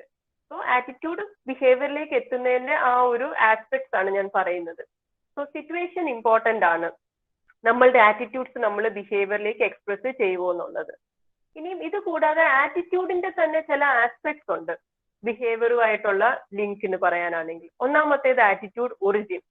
എങ്ങനെയാണ് ഈ ആറ്റിറ്റ്യൂഡ് ഫോം ചെയ്തത്? നമ്മുടെ ആറ്റിറ്റ്യൂഡ് ഫോം ചെയ്യുന്നത് നമ്മുടെ തന്നെ ഒരു ഡയറക്റ്റ് എക്സ്പീരിയൻസിലൂടെ ആണെങ്കിൽ ഇത് കുറച്ചുകൂടെ നമ്മളുടെ ആറ്റിറ്റ്യൂഡ് ബിഹേവിയറിൽ റിഫ്ലക്ട് ചെയ്യാനുള്ള ചാൻസസ് കൂടുതലാണ്. അതായത് നമ്മൾക്ക് നേരിട്ട് എക്സ്പീരിയൻസ് ഇല്ലാതെ നമ്മൾക്ക് ഇഷ്ടമുള്ള ആരുടെയെങ്കിലും ആറ്റിറ്റ്യൂഡ് നമ്മൾ അറിയാതെ ഇംബൈബ് ചെയ്താണെങ്കിൽ അത് ബിഹേവിയറിൽ അത്രത്തോളം വരണം എന്നില്ല. പക്ഷെ നമുക്കൊരു പേഴ്സണൽ എക്സ്പീരിയൻസ് ഉണ്ടായി, ആ എക്സ്പീരിയൻസിന്റെ പേരിലാണ് നമുക്കൊരു ആറ്റിറ്റ്യൂഡ് ഉണ്ടായതെങ്കിൽ അത് ബിഹേവിയറിലേക്ക് എക്സ്പ്രസ് ആകാം. ഇനി നമ്മുടെ ആറ്റിറ്റ്യൂഡിന്റെ സ്ട്രെങ്ത്. നമ്മളുടെ ആറ്റിറ്റ്യൂഡ് വളരെയധികം സ്ട്രോങ് ആണ്. വളരെ സ്ട്രോങ് ആറ്റിറ്റ്യൂഡാണ് ഒരു പെർട്ടിക്കുലർ ഇവന്റിനെ കുറിച്ചോ സിറ്റുവേഷനെ കുറിച്ചോ പേഴ്സണെ കുറിച്ചോ നമുക്ക് ഉള്ളതെങ്കിൽ അത് ബിഹേവിയറിലേക്ക് എക്സ്പ്രസ് ആവാനുള്ള ചാൻസസ് കൂടുതലാണ്. സോ ആറ്റിറ്റ്യൂഡിന്റെ സ്ട്രെങ്ത് എന്ന് പറയുന്നത് ആ ഒരു ആറ്റിറ്റ്യൂഡ് ഒബ്ജക്റ്റിനെ കുറിച്ചുള്ള നമ്മളുടെ നോളജ്, നമുക്കത് എന്തുമാത്രം ഇമ്പോർട്ടന്റ് ആണ്, അതിനെക്കുറിച്ചുള്ള ഇൻഫർമേഷൻസ് എന്തുമാത്രം ഈസിലി ആക്സസിബിൾ ആണ്, അതിൽ നമുക്കുള്ള സ്ഥാപിത താല്പര്യങ്ങൾ, ഇതൊക്കെ ഇൻക്ലൂഡഡ് ആണ് ആറ്റിറ്റ്യൂഡ് സ്ട്രെങ്ത്തിൽ. സോ വളരെ സ്ട്രോങ് ആയിട്ടുള്ള ആറ്റിറ്റ്യൂഡ് ബിഹേവിയറിലേക്ക് ലീഡ് ആകാനുള്ള ചാൻസസ് ഹൈ ആണ്. And finally attitude specificity. വളരെ സ്പെസിഫിക് ആയ പിൻ പോയിന്റ് ആയിട്ടുള്ള ആറ്റിറ്റ്യൂഡ്സ്, വളരെ ജനറൽ ആയിട്ടുള്ള ആറ്റിറ്റ്യൂഡ്സ് അല്ലാതെ സ്പെസിഫിക് ആയിട്ടുള്ള ആറ്റിറ്റ്യൂഡ്സും ബിഹേവിയറിലേക്ക് ലീഡ് ചെയ്യാം. സോ ഇതൊക്കെയാണ് ആറ്റിറ്റ്യൂഡ്സ് ബിഹേവിയറിലേക്ക് ലീഡ് ചെയ്യാവുന്ന എക്സ്റ്റൻസസ്. സോ ഇതെല്ലാം ഒരു ഏർലി റിസർച്ചിന്റെ ഭാഗമായിട്ടുണ്ടായിട്ടുള്ള കൺക്ലൂഷൻസ് ആണ്. ഇത് വളരെ ഏർലി റിസർച്ച്, അത് ആറ്റിറ്റ്യൂഡ്സിന്റെ ചില പ്രോപ്പർട്ടീസും സിറ്റുവേഷന്റെ പ്രോപ്പർട്ടീസും ഒക്കെ ഏർലി റിസർച്ചിന്റെ ഭാഗമായിട്ടുണ്ടായിട്ടുള്ള ചില ഫൈൻഡിങ്സ് ആണ്. ഇതിനപ്പുറത്തേക്ക് കുറച്ചുകൂടി ഒരു അഡ്വാൻസ് ആയിട്ടുള്ള രണ്ട് തിയറീസ് ഉണ്ട് which explain when will an attitude result in behaviour. ആ രണ്ട് തിയറീസ് ആണ് നെക്സ്റ്റ് രണ്ട് സ്ലൈഡിലായിട്ട് ഞാൻ എക്സ്പ്ലെയിൻ ചെയ്യുന്നത്. ആറ്റിറ്റ്യൂഡ് ബിഹേവിയറിലേക്ക് എങ്ങനെയായിരിക്കാം ലീഡ് ചെയ്യുന്നതിന് ഉള്ള രണ്ട് തിയറീസ് ആണ്, സിമ്പിൾ തിയറീസ് ആണ്. ജസ്റ്റ് അതിന്റെ പേര് ഓർത്തിരിക്കുക, കോൺസെപ്റ്റ് വളരെ സിമ്പിൾ ആണ്.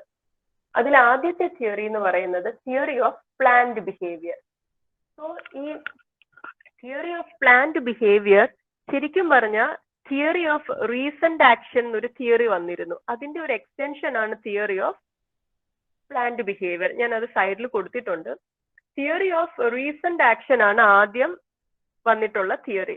അതിൽ അവർ ഒരു എലമെന്റ് കൂടെ ആഡ് ചെയ്തിട്ട് അതിന്റെ ഒരു എക്സ്റ്റെൻഡഡ് വേർഷൻ ആണ് theory of planned behaviour.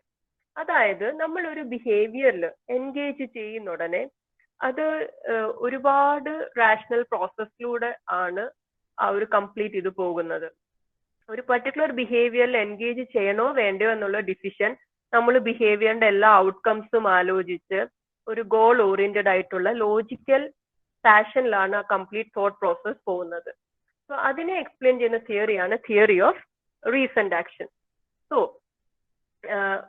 Behavioural intention ആണ് ഡിറ്റർമൈൻ ചെയ്യുന്നത് whether we will engage in that particular behaviour or not. ഈ ബിഹേവിയർ ഇന്റൻഷനെ ഇൻഫ്ലുവൻസ് ചെയ്യുന്ന രണ്ട് ഫാക്ടേഴ്സ് ആണ് ആറ്റിറ്റ്യൂഡ്സ് ആൻഡ് സബ്ജക്റ്റീവ് നോംസ്. ഈ രണ്ട് ഫാക്ടേഴ്സ് ആണ് തിയറി ഓഫ് റീസെന്റ് ആക്ഷനിൽ ഉണ്ടായിരുന്നത്. ഇതിന്റെ കൂടെ പെർസീവ്ഡ് ബിഹേവിയർ കൺട്രോളൂടെ ചേർത്തിട്ടാണ് തിയറി ഓഫ് പ്ലാൻഡ് ബിഹേവിയർ വന്നിട്ടുള്ളത്. സോ നമ്മളുടെ ബിഹേവിയർ ഇന്റൻഷനെ ഇൻഫ്ലുവൻസ് ചെയ്യുന്ന ഫാക്ടേഴ്സ് ആണ് ആറ്റിറ്റ്യൂഡ്സും സബ്ജക്റ്റീവ് നോംസും. അപ്പൊ ഇത് രണ്ടും വെച്ചുകൊണ്ട് ഉണ്ടാകുന്ന ബിഹേവിയർ ഇന്റൻഷൻ സ്ട്രോങ് ആണെങ്കിൽ നമ്മൾ ആ ബിഹേവിയറിലേക്ക് പോകും. ഇനി ആ ബിഹേവിയർ ഇന്റൻഷൻ വീക്ക് ആണെങ്കിൽ നമ്മൾ ഒരു പക്ഷേ ആ ബിഹേവിയറിൽ എൻഗേജ് ചെയ്യില്ല. അപ്പൊ ഞാൻ ഇതൊരു എക്സാമ്പിൾ വെച്ച് അങ്ങ് പറയാം, കുറച്ചുകൂടെ ഈസി ആയിരിക്കും. എനിക്ക് തോന്നുന്നു ഇപ്പോഴത്തെ ഒരു ട്രെൻഡാന്ന് തോന്നി നോസ് പിയേഴ്സിങ്. ഞാൻ റീസെന്റ് കണ്ടിട്ടുള്ള ഒരുപാട് പേർക്ക് മൂക്കുത്തിയുണ്ട്, അതും വളരെ ചെറിയ പൊട്ട് പോലത്തെ മൂക്കുത്തി. ഇത് കാണുമ്പം എനിക്ക് ഇടയ്ക്ക് തോന്നിയിരുന്നു മൂക്ക് കുത്തിയാലോ, ഭംഗി ഉണ്ടായിരിക്കുമോ. അപ്പൊ ഞാൻ അപ്പൊ ഇവിടെ എൻ്റെ ഒരു ബിഹേവിയർ ഇന്റൻഷൻ വന്നിരിക്കുകയാണ്. ഇനിയും ഇതിനെ ഡിറ്റർമൈൻ ചെയ്യുന്ന ഫാക്ടേഴ്സ് ഞാൻ പറയാം. സോ ഈ മൂക്ക് കുത്തിയാലോ എന്നുള്ള എൻ്റെ ബിഹേവിയർ ഇന്റൻഷൻ ബിഹേവിയറിലേക്ക് ലീഡ് ചെയ്യുമോ ഇല്ലയോ എന്നുള്ളതാണ് ഞാൻ ഇനിയും ബാക്കി പറയാൻ പോകുന്നത്. സോ കുറെ നാളായിട്ടുള്ള തോട്ടാണ്, ഓൾമോസ്റ്റ് ഒരു 1 year ആയിട്ടുള്ള തോട്ടാണ് മൂക്ക് കുത്തണോ വേണ്ടയോ എന്നുള്ളത്. അപ്പൊ ഇതിന്റെ ആറ്റിറ്റ്യൂഡ്സ് എന്നെ ഇൻഫ്ലുവൻസ് ചെയ്ത ആറ്റിറ്റ്യൂഡ്സ് ഞാൻ പറയാം. സോ ഞാൻ ഇതിങ്ങനെ ആലോചിച്ച് നോക്കിയപ്പം ആറ്റിറ്റ്യൂഡ്സ് എന്ന് പറയുന്നത് ആ പർട്ടിക്കുലർ ഇതിനോടുള്ള ഇപ്പൊ മൂക്ക് കുത്തുക എന്നുള്ള എന്റെ ആ പർട്ടിക്കുലർ തോട്ടിനോടുള്ള എന്റെ പോസിറ്റീവ് നെഗറ്റീവ് വാല്യുവേഷൻ ആണ് ആറ്റിറ്റ്യൂഡ്സിൽ വരുന്നത്. അപ്പൊ ഞാൻ ഇതിങ്ങനെ ആലോചിക്കുമ്പോൾ എനിക്ക് തോന്നുവാണ് മൂക്ക് കുത്തിയിട്ട് അഥവാ ഭംഗിയില്ലെങ്കിൽ പിന്നെ എന്ത് ചെയ്യും, മൂക്കുത്തി അഴിക്കുമ്പോൾ അവിടെ തുളയുണ്ടാവും. ഇതായിരുന്നു എന്റെ ഫസ്റ്റ് തോട്ട്.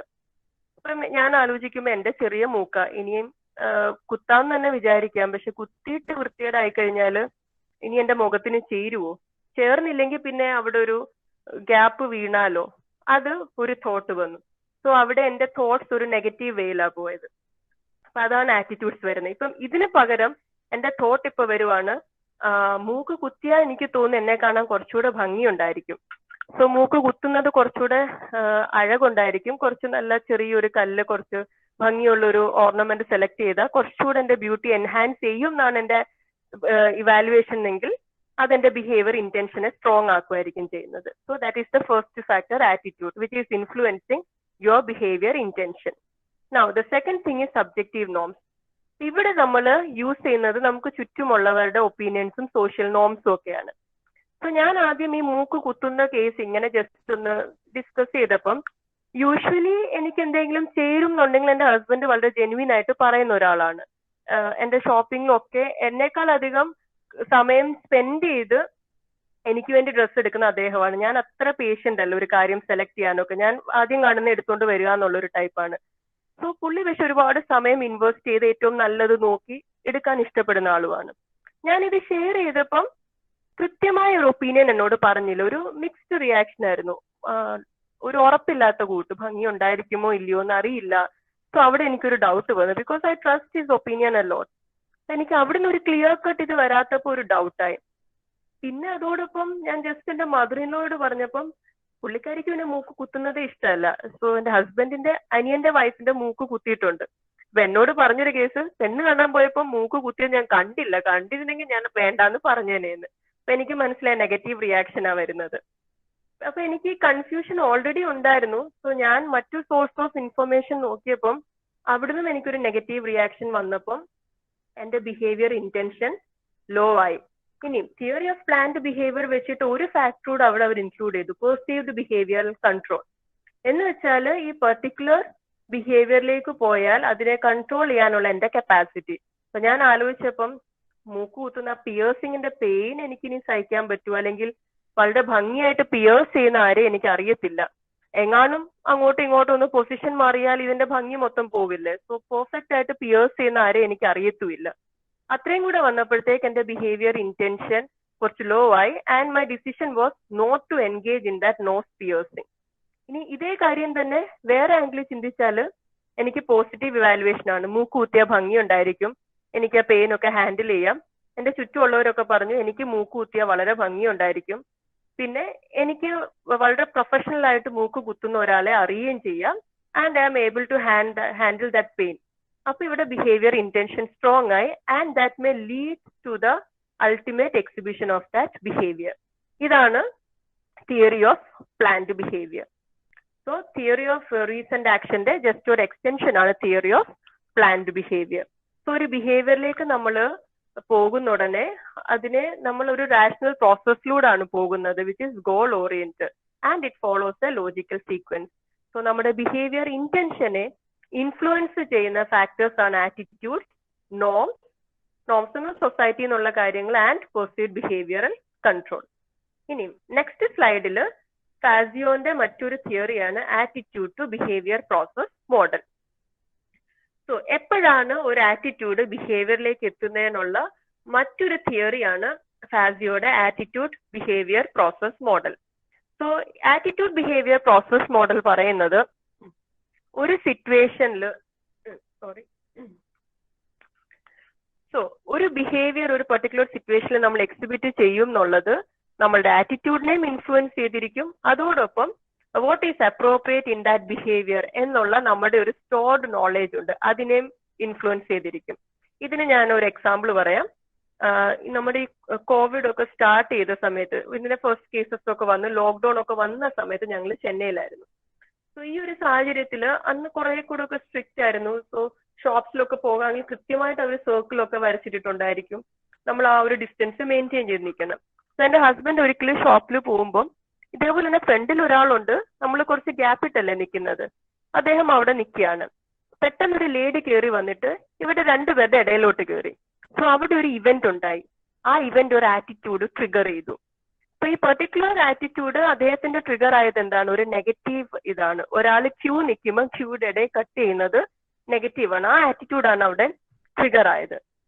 അതോടൊപ്പം തന്നെ അറ്റ് ദ സെയിം ടൈം ഇങ്ങനത്തെ ഒരു സിറ്റുവേഷനിൽ എങ്ങനെ ബിഹേവ് ചെയ്യേണ്ടതെന്നുള്ള സ്റ്റോർഡ് നോളേജ് എന്താണ്, നമ്മൾ സോഷ്യൽ ഡിസ്റ്റൻസിങ് മെയിൻറ്റെയിൻ ചെയ്യണം, അതാണ് നമ്മളുടെ ഇൻഫർമേഷനിലുള്ള സോഷ്യൽ നോം. സോ അവർ അതും വയലേറ്റ് ചെയ്തിട്ടുണ്ട്. സോ ഇത് രണ്ടും കൂടെ ചേരുമ്പോഴാണ് ബിഹേവിയർ. സോ അവിടെ ബിഹേവിയർ വരുന്നത് ഒന്നെങ്കിൽ അദ്ദേഹം ചിലപ്പം അവരോട്, എനിക്ക് തോന്നുന്നു ആ കേസിൽ അദ്ദേഹം പറഞ്ഞെന്ന് തോന്നുന്നു, സോഷ്യൽ ഡിസ്റ്റൻസ് മെയിൻറ്റെയിൻ ചെയ്ത് പുറകെ പോയി നിൽക്കാൻ, ഞാനും സാധനം വാങ്ങാനാണ് നിൽക്കുന്നത്, അങ്ങനെ എന്തോ he just said it to her, അങ്ങനെ എനിക്ക് തോന്നുന്നത്. സോ ഇവിടെ ആ ആറ്റിറ്റ്യൂഡ് ബിഹേവിയറിലേക്ക് വന്നത് ആ ഇവന്റിന്റെ പെർസെപ്ഷനും, ആ ഇവന്റിനെയും അദ്ദേഹം നെഗറ്റീവായിട്ടാണ് എടുത്തത്.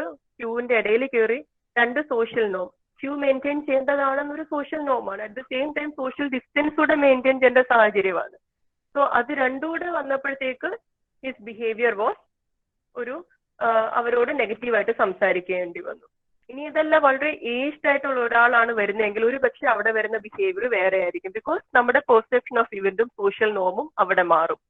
സോ ഒരു ആറ്റിറ്റ്യൂഡ് ബിഹേവിയറിലേക്ക് വരുമോ എന്നുള്ളത് ആ ഇവന്റിനെ നമ്മൾ എങ്ങനെയാണ് പെർസീവ് ചെയ്യുന്നത് എന്നുള്ളതും സോഷ്യൽ നോം, ഒരു സിറ്റുവേഷനിൽ എങ്ങനെയാണ് ബിഹേവ് ചെയ്യേണ്ടതെന്നുള്ള നമ്മുടെ സോഷ്യൽ നോം, ഇത് രണ്ടിനെയും കൂടി ഇൻഫ്ലുവൻസ് ചെയ്തിട്ടാണ്, ഇത് രണ്ടുകൂടെയാണ് ഡിറ്റർമൈൻ ചെയ്യുന്നത് whether an attitude will result in what kind of behaviour. So ഈ രണ്ട് തിയറീസ് ആണ് ഓർത്തിരിക്കേണ്ടത് when it comes to attitude and behaviour link. ഇനിയും ഒന്ന് രണ്ട് സ്ലൈഡ് കൂടെ ഉള്ളൂ. അതിൽ നെക്സ്റ്റ് സ്ലൈഡ് എന്ന് പറയുന്നത് ആറ്റിറ്റ്യൂഡ് ചേഞ്ച് ആണ്. അപ്പൊ നമ്മൾ ഇത്രയും നേരം ആറ്റിറ്റ്യൂഡ്സിനെ കുറിച്ചൊക്കെ പറഞ്ഞുകൊണ്ടിരിക്കുന്നത്, എങ്ങനെ ആറ്റിറ്റ്യൂഡ്സ് ഫോം ചെയ്യുന്നത്, എങ്ങനെയാണ് അത് നമ്മുടെ ബിഹേവിയറുമായിട്ട് ലിങ്ക് ആയിരിക്കുന്നത്. പക്ഷെ ആറ്റിറ്റ്യൂഡ്സ് നമുക്ക് മാറ്റാൻ പറ്റുമോ? ടു ആൻ എക്സ്റ്റെന്റ് ആറ്റിറ്റ്യൂഡ്സ് മാറാം. അതിനായിട്ട് പല എഫേർട്സ്, നമ്മൾ ജസ്റ്റ് ഒന്ന് സോഷ്യൽ മീഡിയ എടുത്ത് നോക്കിയാൽ, നമ്മൾ FB നോക്കിയാൽ മതി, നമുക്ക് തന്നെ കൺഫ്യൂഷൻ വരും, ഏതാണ് ശരി ഏതാണ് തെറ്റ്. ഒരുപാട് പെർസ്വേസീവ് മെസ്സേജസ് ആണ് അല്ലെ. നമ്മുടെ ആറ്റിറ്റ്യൂഡ്സ് ചേഞ്ച് ചെയ്യാനുള്ള മനഃപൂർവ്വമായുള്ള എഫേർട്സ് പലപ്പോഴും ത്രൂ മെസ്സേജസ് ഉണ്ടാകാറുണ്ട്. അതിനെയാണ് പെർസ്വേഷൻ എന്ന് പറയുന്നത്. TV വെച്ചാൽ മതി, അഡ്വർടൈസ്മെന്റ്സ്, ഒരു സാധനം വാങ്ങുക എന്നുള്ള അതൊരു പെർസ്വേസീവ് മെസ്സേജ് ആണ്. സോ ഏർലി റിസർച്ച് ഫോക്കസ് ചെയ്തിരുന്നത് ബേസിക് ആയിട്ടുള്ള ചില ആസ്പെക്ട്സ് ആണ്. അതായത് ഈ പെർസ്വേസീവ് മെസ്സേജ് തരുന്ന ആളുടെ ഫീച്ചേഴ്സ്, ഒന്നെങ്കിൽ അവരുടെ എക്സ്പെർട്ടൈസ് ആയിരിക്കാം, അവർക്ക് ആ വിഷയത്തിലുള്ള നോളജ്, അല്ലെങ്കിൽ അവരുടെ അട്രാക്റ്റീവ്നെസ്. അതുകൊണ്ടാണ് പലപ്പോഴും ഇൻഫ്ലുവൻസ് ചെയ്യാനുള്ള പരസ്യങ്ങളിലെല്ലാം നല്ല ബ്യൂട്ടിഫുൾ ആയിട്ടുള്ള മോഡൽസിനെയും അല്ലെങ്കിൽ ആക്ടേഴ്സിനെയും ഒക്കെ ആൾക്കാർ എടുക്കുന്നത് കുറച്ചുകൂടി ഇൻഫ്ലുവൻസ്ഡ് ആകും എന്നുള്ളതുകൊണ്ട്, അല്ലെങ്കിൽ ഓഡിയൻസ്. അപ്പൊ ഇത്തരം മെസ്സേജിന്റെ ഫീച്ചേഴ്സും ആ മെസ്സേജ് ഡെലിവർ ചെയ്യുന്ന ആളുടെ ഫീച്ചേഴ്സും ഓഡിയൻസിന്റെ ഫീച്ചേഴ്സും ഒക്കെ ആയിരുന്നു ആദ്യം ഫോക്കസ് ഉണ്ടായിരുന്നത് റിഗാർഡിങ് പെർസ്വേഷൻ. പക്ഷെ ഇപ്പോഴത്തെ ഒരു റിസർച്ച് പറയുന്നത്, നമ്മൾ ഒരു കാര്യം, ഒരു മെസ്സേജ് വരുമ്പോൾ അതിനോട് ഇൻഫ്ലുവൻസ്ഡ് ആകുമോ ഇല്ലയോ എന്നുള്ളത് നമ്മളുടെ ഒരു കോഗ്നിറ്റീവ് പ്രോസസ് കൂടെ അതിൽ ഇൻവോൾവ് ആണ്, നമ്മുടെ തിങ്കിങ് പ്രോസസ് കൂടെ അതിൽ ഇൻവോൾവ് ആണ്. സോ ഒരു പെർസ്വേസീവ് മെസ്സേജ് നമ്മൾ പ്രോസസ് ചെയ്യുന്നത് രണ്ട് രീതിയിലാണ്. We engage either in systematic processing or heuristic processing. So systematic പ്രോസസിംഗിനെ സെൻട്രൽ റൂട്ട് എന്നും വിളിക്കും, ഹ്യൂറിസ്റ്റിക് പ്രോസസിംഗിനെ പെരിഫറൽ റൂട്ട് എന്നും വിളിക്കും. സോ ഈ രണ്ട് രീതിയിലാണ് പ്രോസസ്സിംഗിലേക്ക് നമ്മൾ ഇൻവോൾവ് ആകുന്നത് when we encounter A persuasive message. So systematic processing അല്ലെങ്കിൽ സെൻട്രൽ റൂട്ട് എന്ന് പറഞ്ഞാൽ ആ പേരിൽ തന്നെ ഉണ്ട്, വന്നിരിക്കുന്ന മെസ്സേജിന്റെ കണ്ടന്റും ഒക്കെ നമ്മൾ കെയർഫുൾ ആയിട്ട് അനലൈസ് ചെയ്ത് പഠിച്ച് അത് ഉൾക്കൊള്ളേണ്ടതാണോ അല്ലെങ്കിൽ നെഗ്ലക്ട് ചെയ്യേണ്ടതാണോ എന്ന് ഡിസൈഡ് ചെയ്യുന്നതാണ് സിസ്റ്റമാറ്റിക് പ്രോസസിംഗ്. സോ നമ്മളുടെ ഭാഗത്ത് ടൈം ഉണ്ട്, ഈ പെർസ്വേസീവ് മെസ്സേജ് നമുക്ക് ഇമ്പോർട്ടന്റ് ആണ്, അത് പ്രോസസ് ചെയ്യാനുള്ള ബാക്കി നോളജ് ഒക്കെ നമുക്കുണ്ടെങ്കിൽ usually we engage in systematic processing. At the same time ഈ മെസ്സേജ് കണ്ടന്റ് അത്ര ഇമ്പോർട്ടന്റ് അല്ല. സോ അന്നേരം നമ്മൾ ഇൻവോൾവ് ആകുന്നത് ഹ്യൂറിസ്റ്റിക് പ്രോസസിംഗ് അല്ലെങ്കിൽ പെരിഫറൽ റൂൾ. സോ ഹ്യൂറിസ്റ്റിക്സ് ഞാൻ സോഷ്യൽ കോഗ്നിഷനിലും പറഞ്ഞായിരുന്നു, സിമ്പിൾ റൂൾ ഓഫ് തംസ്. എല്ലാം എപ്പോഴും നമുക്ക് സിസ്റ്റമാറ്റിക് ആയിട്ട് അനലൈസ് ചെയ്ത് എഫേർട്ട് എടുത്ത് ചെയ്യാൻ പറ്റിയെന്ന് വരത്തില്ല, because we have cognitive overload, information overload ആണ്. സോ ചിലപ്പോഴൊക്കെ നമ്മുടെ കോഗ്നിറ്റീവ് മെക്കാനിസംസ് സിമ്പിൾ ആയിട്ടുള്ള പ്രോസസിംഗ് സ്ട്രാറ്റജീസ് അഡോപ്റ്റ് ചെയ്യാം. സോ അങ്ങനെ ഒരു പെർസ്വേസീവ് മെസ്സേജിനെ പ്രോസസ് ചെയ്യുന്നതാണ് ഹ്യൂറിസ്റ്റിക് പ്രോസസിംഗ് അല്ലെങ്കിൽ പെരിഫറൽ റൂട്ട്. ഇതിൽ നമ്മൾ ഷോർട്ട് കട്ട്സ് ആണ്, അതായത് എക്സ്പേർട്സിന്റെ അഡ്വൈസ് കറക്റ്റ് ആയിരിക്കും, അതൊരു മെന്റൽ ഷോർട്ട് കട്ട് ആണ്. സോ ഒരു പെർസ്വേസീവ് മെസ്സേജ് ഒരു എക്സ്പേർട്ട് അതായത് നിങ്ങൾ, അപ്പൊ നിങ്ങൾ ഈ പരസ്യങ്ങൾ ശ്രദ്ധിച്ചാലറിയാം, കോൾഗേറ്റിന്റെ പരസ്യം പറയാൻ ഒരു കോട്ട് ഇട്ട ഡോക്ടറെ വരത്തുള്ളൂ. അത് എന്താ കാണിക്കുന്നത്, ഒരു എക്സ്പേർട്ട് ആണ്, ഡോക്ടർ പറഞ്ഞാൽ ശരിയായിരിക്കും, അങ്ങനത്തെ ഒരു ഇംപ്രഷൻ ഉണ്ടാക്കാൻ വേണ്ടി നമ്മൾ പോലും അറിയാതെ നമ്മൾ ഇൻഫ്ലുവൻസ് ചെയ്യാൻ വേണ്ടി ചെയ്യുന്ന ടാക്ടിക്സ് ആണ് അതൊക്കെ. സോ അതിനെയാണ് ഹ്യൂറിസ്റ്റിക് പ്രോസസിംഗ് അല്ലെങ്കിൽ പെരിഫറൽ റൂട്ട് എന്ന് പറയുന്നത്. അപ്പൊ ഈ വരുന്ന പെർസ്വേസീവ് മെസ്സേജ് നമുക്ക് അത്ര ഇമ്പോർട്ടന്റ് അല്ല, നമ്മൾക്ക് ഒരുപാട് കോഗ്നിറ്റീവ് ഫാക്കൽറ്റീസ് അവിടെ എംപ്ലോയ് ചെയ്യാനും പറ്റത്തില്ല, നമുക്ക് ഓൾറെഡി വേറെ ഒരുപാട് ഇൻഫർമേഷൻ ഓവർലോഡ് ഉണ്ട്, അല്ലെങ്കിൽ നമുക്ക് ടൈം ഇല്ല, അല്ലെങ്കിൽ നമുക്ക് നോളജ് ഇല്ല, അങ്ങനെയൊക്കെ ഉള്ളപ്പോൾ നമ്മൾ ചിലപ്പം ഹ്യൂറിസ്റ്റിക് പ്രോസസിംഗ് ആയിരിക്കും ഇൻവോൾവ് ആകുന്നത്. സോ ഒരു പെർസ്വേസീവ് മെസ്സേജ് നമ്മൾ എങ്ങനെ പ്രോസസ് ചെയ്യുന്നു എന്നുള്ളതിന്റെ ഒരു രണ്ട് മോഡൽസ് ആണ് ഇവിടെ പറയുന്നത്, സിസ്റ്റമാറ്റിക് പ്രോസസിംഗ് അല്ലെങ്കിൽ സെൻട്രൽ റൂട്ട്, ഹ്യൂറിസ്റ്റിക് പ്രോസസിംഗ് അല്ലെങ്കിൽ പെരിഫറൽ റൂട്ട്. സോ ഈ ഒരു എലാബറേഷൻ ലൈക്ലിഹുഡ് മോഡൽ ഞാൻ മുമ്പേ പറഞ്ഞതിന്റെ കണ്ടിന്യൂഷൻ തന്നെയാണ് കോഗ്നിറ്റീവ് തിയറി ഓഫ് പെർസ്വേഷന്റെ. നമ്മൾ എപ്പോഴാണ് സിസ്റ്റം സെൻട്രൽ റൂട്ടിലും എപ്പോഴാണ് പെരിഫറൽ റൂട്ടിലും ഒരു മെസ്സേജ് പ്രോസസ് ചെയ്യുന്നതെന്നുള്ളതിന്റെ ഒരു ഫ്ലോ ചാർട്ട് കൊടുത്തിരിക്കുകയാണ്. അതിനെയാണ് എലാബറേഷൻ ലൈക്ലിഹുഡ് മോഡൽ എന്ന് പറയുന്നത്. വന്നിരിക്കുന്ന പെർസ്വേസീവ് മെസ്സേജ് നമുക്ക് ഇമ്പോർട്ടന്റ് ആണെന്നുണ്ടെങ്കിൽ നമ്മൾ ഇൻവോൾവ് ആകുന്നത് സെൻട്രൽ റൂട്ട് ഓഫ് പ്രോസസിംഗിലാണ്. അപ്പോൾ വളരെ കെയർഫുൾ ആയിട്ട് അനലൈസ് ചെയ്യും അതിലെ കണ്ടന്റ്സ്, എന്നിട്ട് ആറ്റിറ്റ്യൂഡ് ചേഞ്ച് ഉണ്ടാകുന്നത് it is based on the information that we are obtaining after this careful processing. അതേസമയം നമുക്ക് ഈ വന്ന മെസ്സേജസ് അത്ര ഇമ്പോർട്ടന്റ് അല്ല എന്നുണ്ടെങ്കിൽ നമ്മൾ പെരിഫറൽ റൂട്ടിലായിരിക്കും പ്രോസസ് ചെയ്യുന്നത്. സോ അവിടെ അത്ര കെയർഫുൾ ആയിട്ട് നമ്മൾ each and every element analyse ചെയ്തുകൊണ്ടൊന്നും അല്ല പ്രോസസ് ചെയ്യുന്നത്. So even if there is attitude change, അത് ഡിപ്പെൻഡ് ചെയ്യുന്നത് ഹ്യൂറിസ്റ്റിക് ക്യൂസിനെ ബേസ് ചെയ്തുകൊണ്ടായിരിക്കും. അതായത് അറിയാവുന്ന ഒരാളല്ലേ പറഞ്ഞത് അപ്പൊ കറക്റ്റ് ആയിരിക്കും, experts opinion can be trusted എന്ന് പറയുന്ന പോലത്തെയുള്ള ഹ്യൂറിസ്റ്റിക് ക്യൂസിനെ വെച്ചുകൊണ്ടായിരിക്കും ആറ്റിറ്റ്യൂഡ് ചേഞ്ച് വരുന്നത്. സോ എപ്പോഴാണ് നമ്മൾ സെൻട്രൽ റൂട്ടും എപ്പോഴാണ് പെരിഫറൽ റൂട്ട് ഓഫ് പ്രോസസിംഗും യൂസ് ചെയ്യുന്നതെന്നുള്ള മോഡലിന്റെ പേരാണ് elaboration likelihood model. Okay, so ഇനിയും നെക്സ്റ്റ് നമ്മളുടെ ചില എഫേർട്സ് ആണ് നെക്സ്റ്റ് സ്ലൈഡിൽ പറയുന്നത്. ഈവൻ ദോ നമ്മുടെ ആറ്റിറ്റ്യൂഡ്സ് പലപ്പോഴും ചേഞ്ച് ചെയ്യാനുള്ള ഒരുപാട് പെർസ്വേസീവ് മെസ്സേജസ് നമുക്ക് വരുമെങ്കിലും നമ്മളുടെ ഭാഗത്തുനിന്ന് ഒരു ശ്രമം ഉണ്ടാകാറുണ്ട് അതിനെ ഡിഫെൻഡ് ചെയ്യാനായിട്ട്, റെസിസ്റ്റ് ചെയ്യാനായിട്ട്. അത്തരം ചില ശ്രമങ്ങളെയാണ് ഞാൻ ഈ റെസിസ്റ്റൻസ് ടു പെർസ്വേഷൻ എന്ന ഹെഡിങ്ങിൽ ഇൻക്ലൂഡ് ചെയ്തിരിക്കുന്നത്. സോ അതിലെ ഫസ്റ്റ് വൺ ആണ് റിയാക്ടൻസ്. ഇപ്പം ആരെങ്കിലും നമ്മൾ ഹോൾഡ് ചെയ്യുന്ന ഒരു ആറ്റിറ്റ്യൂഡിന് എഗെയിൻസ്റ്റ് ആയിട്ട് ഒരു എന്തെങ്കിലും പെർസ്വേസീവ് മെസ്സേജ് തരുന്ന ഉടനെ അതിന് എഗെയിൻസ്റ്റ് ആയിട്ട് ഒരു നെഗറ്റീവ് റിയാക്ഷൻ ചിലർ കാണിക്കും. ചിലർ പെട്ടെന്ന് വല്ലാണ്ട് കയറി ചൂടാകും, എന്നിട്ട് വല്ലാതെ റെസിസ്റ്റ് ചെയ്യും അതിനെ. അതായത് നമ്മളുടെ ചോയ്സ് ആണ് ഞാൻ എന്ത് ഇവാലുവേഷൻ വെക്കണം എന്നുള്ളത്. അപ്പൊ അതിന് എഗെയിൻസ്റ്റ് ആയിട്ട് ഒന്നും പറയണ്ട എന്ന് ആദ്യമേ സ്ട്രോങ് ആയിട്ട് പറയുന്നതിനാണ് റിയാക്ടൻസ് എന്ന് പറയുന്നത്. So it's a negative reaction to threat to one's personal freedom. ഈ റിയാക്ടൻസ് ഹൈ ഉള്ളവർ they will be usually highly resistant to persuasion. എന്തൊക്കെ വന്നാലും അക്സെപ്റ്റ് ചെയ്യില്ല, ഞാൻ മാറില്ല. നമ്മളുടെ ആറ്റിറ്റ്യൂഡിനോട് നേരെ ഓപ്പോസിറ്റ് ആയിട്ട് എന്തെങ്കിലും പറയുന്നുണ്ടെങ്കിൽ തന്നെ നെഗറ്റീവ് റിയാക്ഷൻസ് ആയിരിക്കും അവരുടെ ഭാഗത്തുനിന്ന് ഉണ്ടാകുന്നത്.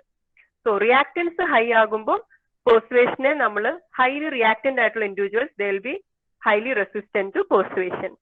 ഇനി നെക്സ്റ്റ് വരുന്നതാണ് ഫോർ വാർണിംഗ്.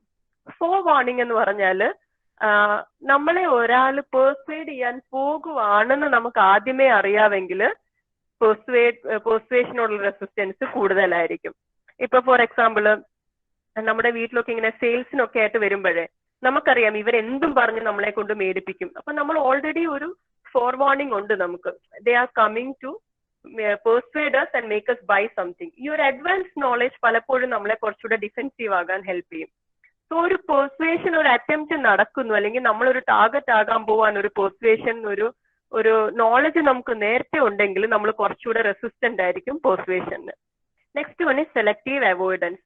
നമ്മളുടെ എക്സിസ്റ്റിംഗ് ആറ്റിറ്റ്യൂഡിനെ ചലഞ്ച് ചെയ്യുന്ന ഇൻഫർമേഷൻസിനിൽ നിന്നും അറ്റൻഷനെ മാറ്റുന്നത്. ഇത് ഞാൻ സ്കീമാസും ഒക്കെ പറഞ്ഞായിരുന്നു.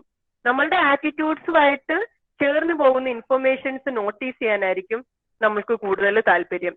അതിൽ നിന്നും ആറ്റിറ്റ്യൂഡ്സിനെ ചലഞ്ച് ചെയ്യുന്ന ഇൻഫർമേഷൻസ് വരുന്നുണ്ടെ we tend to devoid our attention from that is selective avoidance. ഇനി അടുത്തത് ബയാസ്ഡ് അസിമുലേഷൻ. ബയാസ്ഡ് അസിമുലേഷൻ എന്ന് പറഞ്ഞാൽ അത് somewhat similar to selective avoidance. ഇവിടെ നമ്മൾ ഹോൾഡ് ചെയ്യുന്ന ഒരു ആറ്റിറ്റ്യൂഡുമായിട്ട് ഇൻകൺസിസ്റ്റന്റ് ആയിട്ടുള്ള ഒരു ഇൻഫർമേഷൻ വന്നു കഴിഞ്ഞാൽ ആ ഇൻഫർമേഷൻ അത്ര റിലേ ചെയ്യാൻ പറ്റത്തില്ല, അല്ലെങ്കിൽ അതത്ര ഒരു ട്രസ്റ്റ് വർത്തി സോഴ്സ് എന്നല്ല എന്നൊക്കെ വിചാരിച്ച് ആ ഇൻഫർമേഷനെ തള്ളിക്കളയുന്നതാണ് ബയാസ്ഡ് അസിമുലേഷൻ. സോ ആ ഒരു ഇൻഫർമേഷൻ ഇൻകൺസിസ്റ്റന്റ് ആയിരിക്കും, അല്ലെങ്കിൽ അത് അത്ര റിലയബിൾ അല്ല ആറ്റിറ്റ്യൂഡ് ചേഞ്ച് ചെയ്യാനായിട്ട്. അങ്ങനെ ചിന്തിക്കുന്നതിനെയാണ് ബയാസ്ഡ് അസിമുലേഷൻ എന്ന് പറയുന്നത്. ഇനിയും ആറ്റിറ്റ്യൂഡ് പോളറൈസേഷൻ. ആറ്റിറ്റ്യൂഡ് പോളറൈസേഷൻ നമ്മൾ പോൾസ് പറയുന്നത് നോർത്ത് പോൾ സൗത്ത് പോൾ രണ്ട് എക്സ്ട്രീംസ് ആണ് അല്ലെ. അതുപോലെ തന്നെ നമ്മൾക്കൊരു ആറ്റിറ്റ്യൂഡ് ഉണ്ടെന്ന് വിചാരിക്കാം. അതിനെ ഇപ്പൊ സപ്പോസ് ഒരു എക്സാമ്പിൾ പറയുകയാണെങ്കിൽ അബോർഷനെ കുറിച്ച് നമുക്കൊരു ആറ്റിറ്റ്യൂഡ് ഉണ്ട്. നമുക്കൊരു മിഡിൽ ലെവലിലുള്ള ആറ്റിറ്റ്യൂഡ്, എക്സ്ട്രീം ആറ്റിറ്റ്യൂഡ് ഒന്നുമല്ല, ഒരു മിഡിൽ ലെവലിലുള്ള ആറ്റിറ്റ്യൂഡാണ് നമുക്ക് അബോർഷനെ കുറിച്ചും ഉള്ളത്. ഓക്കെ, സോ സപ്പോസ് നമ്മൾക്ക് ഈ അബോർഷനെ കുറിച്ചുള്ള പോസിറ്റീവ് നെഗറ്റീവ് ആയിട്ടുള്ള ഇൻഫർമേഷൻസ് ഒക്കെ വരുന്ന ഉടനെ നമ്മളുടെ എക്സിസ്റ്റിംഗ് ആറ്റിറ്റ്യൂഡ് നമ്മൾ കുറച്ചുകൂടെ അങ്ങ് എക്സ്ട്രീമിൽ കൊണ്ടുവരുന്നതിനാണ് ആറ്റിറ്റ്യൂഡ് പോളറൈസേഷൻ എന്ന് വിളിക്കുന്നത്. സോ അബോർഷൻ വേണ്ട എന്നൊരു ആറ്റിറ്റ്യൂഡാണ് നമുക്കുള്ളത്, പക്ഷെ നമുക്കൊരു എക്സ്ട്രീം ലെവൽ ഇല്ല ഇത്. അപ്പൊ നമുക്ക് വീണ്ടും കുറെ എവിഡൻസ് വരുമ്പം എക്സിസ്റ്റിംഗ് ആറ്റിറ്റ്യൂഡിനെ അതിന്റെ എക്സ്ട്രീമിലേക്ക് കൊണ്ടുപോകുന്ന പ്രോസസ്സാണ് ആറ്റിറ്റ്യൂഡ് പോളറൈസേഷൻ എന്ന് പറയുന്നത്. സോ ഇത് ഇത്രയുമാണ് റെസിസ്റ്റൻസ് ടു പെർസ്വേഷൻ. സോ ഇത്രയേ ഉള്ളൂ ആറ്റിറ്റ്യൂഡ് എന്ന ടോപ്പിക്സിലും. എനിക്ക് തോന്നുന്നു ആറ്റിറ്റ്യൂഡിനേക്കാളും കുറച്ചുകൂടി ഇമ്പോർട്ടന്റ് ആണ് ആട്രിബ്യൂഷൻ എന്ന് വരുന്ന ഒരു ടോപ്പിക്. സോ ഡൗട്ട്സ് എന്തെങ്കിലും ഉണ്ടോ?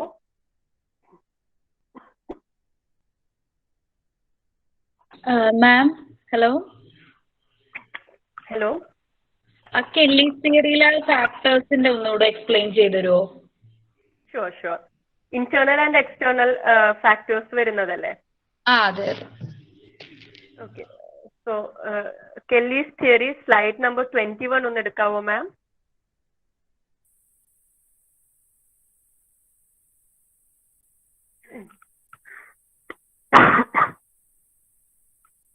ഓക്കെ, സോ കെല്ലിയുടെ തിയറി പറയുന്നത് ഒരാളുടെ ബിഹേവിയർ എക്സ്റ്റേണൽ ഫാക്ടേഴ്സ് കൊണ്ടാണോ ഇന്റേണൽ ഫാക്ടേഴ്സ് കൊണ്ടാണോ അല്ലെങ്കിൽ ഇത് രണ്ടിന്റെയും കൂടെ കോമ്പിനേഷൻ കൊണ്ടാണോ എന്ന് അനലൈസ് ചെയ്യാൻ മൂന്ന് സോഴ്സിൽ നിന്നുള്ള ഇൻഫർമേഷൻ ആണ് നമ്മൾ യൂസ് ചെയ്യേണ്ടത്. Consensus, consistency, distinctiveness. ഈ മൂന്ന് ടേംസ് ക്ലിയർ ആണോ? ഇത് ഞാൻ എക്സ്പ്ലെയിൻ ചെയ്യണോ? അത് ക്ലിയർ ആണ്. അത് ക്ലിയർ ആണ്. ഓക്കെ. സോ ഒരു വ്യക്തിയുടെ ബിഹേവിയർ ഇന്റേണൽ ഫാക്ടർ കൊണ്ടാണോ എക്സ്റ്റേണൽ ഫാക്ടർ കൊണ്ടാണോ എന്ന് എങ്ങനെ അനലൈസ് ചെയ്യണം എന്നുള്ളത് ഈ മൂന്ന് സോഴ്സ് ഓഫ് ഇൻഫർമേഷൻ വെച്ച് കെല്ലി പറഞ്ഞിരിക്കുകയാണ്. അപ്പൊ ഒരാളുടെ ബിഹേവിയർ എക്സ്റ്റേണൽ ഫാക്ടർ കൊണ്ടാണ് എക്സ്റ്റേണൽ കോസ് കൊണ്ടാണ് ഒരു ബിഹേവിയർ ഉണ്ടാകുന്നതെന്ന് പറയാൻ പറ്റുന്നത് when the consensus is high. ഇപ്പൊ ഞാൻ ആ പറഞ്ഞ എക്സാമ്പിളില് ആ പർട്ടിക്കുലർ വെയിറ്റർ അല്ലാതെ എല്ലാ വെയിറ്റേഴ്സും ആ കസ്റ്റമറിനോട് ഫ്ലേർട്ട് ചെയ്യുന്നു. അപ്പൊ ദാറ്റ് മീൻസ് ആ കസ്റ്റമറിന്റെ ഭാഗത്തു നിന്നുള്ള എന്തോ ഒരു ബിഹേവിയർ ആണ് എല്ലാ വെയിറ്റേഴ്സിനെയും അട്രാക്ട് ചെയ്യുന്നതെന്ന് വേണം നമ്മൾ മനസ്സിലാക്കാൻ. അവിടെയാണ് കൺസെൻസസ് ഹൈ ആകുന്നത്. അപ്പം ഒന്നെങ്കിൽ കസ്റ്റമർ ഹൈലി അട്രാക്റ്റീവ് ആണ്, അല്ലെങ്കിൽ വെയിറ്റേഴ്സ് ഫ്ലേർട്ട് ചെയ്യുന്നത് എൻകറേജ് ചെയ്യുന്നുണ്ട്. അതുകൊണ്ടാണ് എല്ലാ വെയിറ്റേഴ്സും കസ്റ്റമറിനോട് ഫ്ലേർട്ട് ചെയ്യുന്നത്. ഇനി കൺസിസ്റ്റൻസി ഹൈ എന്ന് പറയുന്ന ഉടനെ നമ്മൾ ഈ പർട്ടിക്കുലർ ഒബ്സർവ് ചെയ്യുന്ന വെയിറ്ററും ഈ കസ്റ്റമറിനോട് വേറെ അല്ലെങ്കിൽ മുൻപ് പല സാഹചര്യങ്ങളിലും ഫ്ലേർട്ട് ചെയ്യുന്ന കണ്ടിട്ടുണ്ട്. അതായത് കൺസിസ്റ്റന്റ്ലി ഈ പർട്ടിക്കുലർ കസ്റ്റമറിനോട് ആ വെയിറ്റർ ഫ്ലേർട്ട് ചെയ്യുവാണ്. ഇനി ഡിസ്റ്റിങ്റ്റീവ്നെസ് ഹൈ എന്ന് പറഞ്ഞാൽ വേറെ ഒരു കസ്റ്റമേഴ്സിനോടും ഫ്ലേർട്ട് ചെയ്യുന്നില്ല, ഈ പർട്ടിക്കുലർ കസ്റ്റമറിനോട് മാത്രമാണ് ഫ്ലേർട്ട് ചെയ്യുന്നത്. അപ്പൊ നമ്മൾ ഇത് അനലൈസ് ചെയ്ത് നോക്കുന്ന ഉടനെ ആ കസ്റ്റമറിന്റെ ഭാഗത്തു നിന്നുള്ള എന്തോ ഒരു ഫീച്ചർ ആണ് ഈ ഒരു ഫ്ലേർട്ടിംഗ് ബിഹേവിയറിനെ ഡ്രോ ചെയ്യുന്നത്. So may be customer is highly attractive or promoting this flirting behaviour. So ഇവിടെ ആ പർട്ടിക്കുലർ വെയിറ്ററിന്റെ ബിഹേവിയർ, ആ പർട്ടിക്കുലർ നമ്മൾ എന്ത് ബിഹേവിയർ ഒബ്സർവ് ചെയ്യുന്നത്, ഫ്ലേർട്ട് ചെയ്യുന്നു എന്നുള്ള ബിഹേവിയർ. ഈ ഫ്ലേർട്ട് ചെയ്യുന്നു എന്നുള്ള ബിഹേവിയർ അയാളുടെ ഒരു സ്റ്റേബിൾ ട്രേറ്റ് അല്ല, പകരം ആ കസ്റ്റമർ ഹൈലി അട്രാക്റ്റീവും ഫ്ലേർട്ടിങ്ങിനെ എൻകറേജ് ചെയ്യുന്നത് കൊണ്ടാണ് അയാൾ അങ്ങനെ എൻഗേജ് ചെയ്യുന്നത്. സോ എക്സ്റ്റേണൽ കോസ് ആണെങ്കിൽ കൺസെൻസസും കൺസിസ്റ്റൻസിയും ഡിസ്റ്റിങ്റ്റീവ്നെസ്സും ഹൈ ആയിരിക്കും. ഇനി ഈ പറയുന്ന ഫ്ലേർട്ടിംഗ് ബിഹേവിയർ ഇന്റേണൽ കോസ് എന്ന് പറയുമ്പം അയാളുടെ ബേസിക് ട്രേറ്റ് കൊണ്ടാണ് എന്ന് നമ്മൾ ആട്രിബ്യൂട്ട് ചെയ്യണമെങ്കിൽ കൺസെൻസസ് ലോ ആയിരിക്കണം. കൺസെൻസസ് ലോ എന്ന് പറഞ്ഞാൽ ആ ഹോട്ടലിലെ വേറെ ഒരു വെയിറ്ററും ഫ്ലേർട്ട് ചെയ്യുന്നില്ല ഈ കസ്റ്റമറിനോട്. സോ ദാറ്റ് മീൻസ് ഈ വെയിറ്ററിന്റെ തന്നെ എന്തോ ബേസിക് ട്രേറ്റ് ആണ്, അതായത് അയാൾക്ക് അട്രാക്റ്റീവ് ആയിട്ടുള്ള ഒരു ലേഡീനെ കാണുമ്പോൾ ഫ്ലേർട്ട് ചെയ്യാനുള്ള അയാളുടെ ടെൻഡൻസിയാണ്. സോ കാരണം വേറെ ആരും ഫ്ലേർട്ട് ചെയ്യുന്നില്ല, ഈ വെയിറ്റർ മാത്രമേ ഫ്ലേർട്ട് ചെയ്യുന്നുള്ളൂ. ഇനി കൺസിസ്റ്റൻസി ഹൈ എന്ന് പറഞ്ഞാൽ ഈ പർട്ടിക്കുലർ വെയിറ്റർ ഇതിനു മുമ്പും ഈ കസ്റ്റമറിനോട് ഫ്ലേർട്ട് ചെയ്തിട്ടുണ്ട്.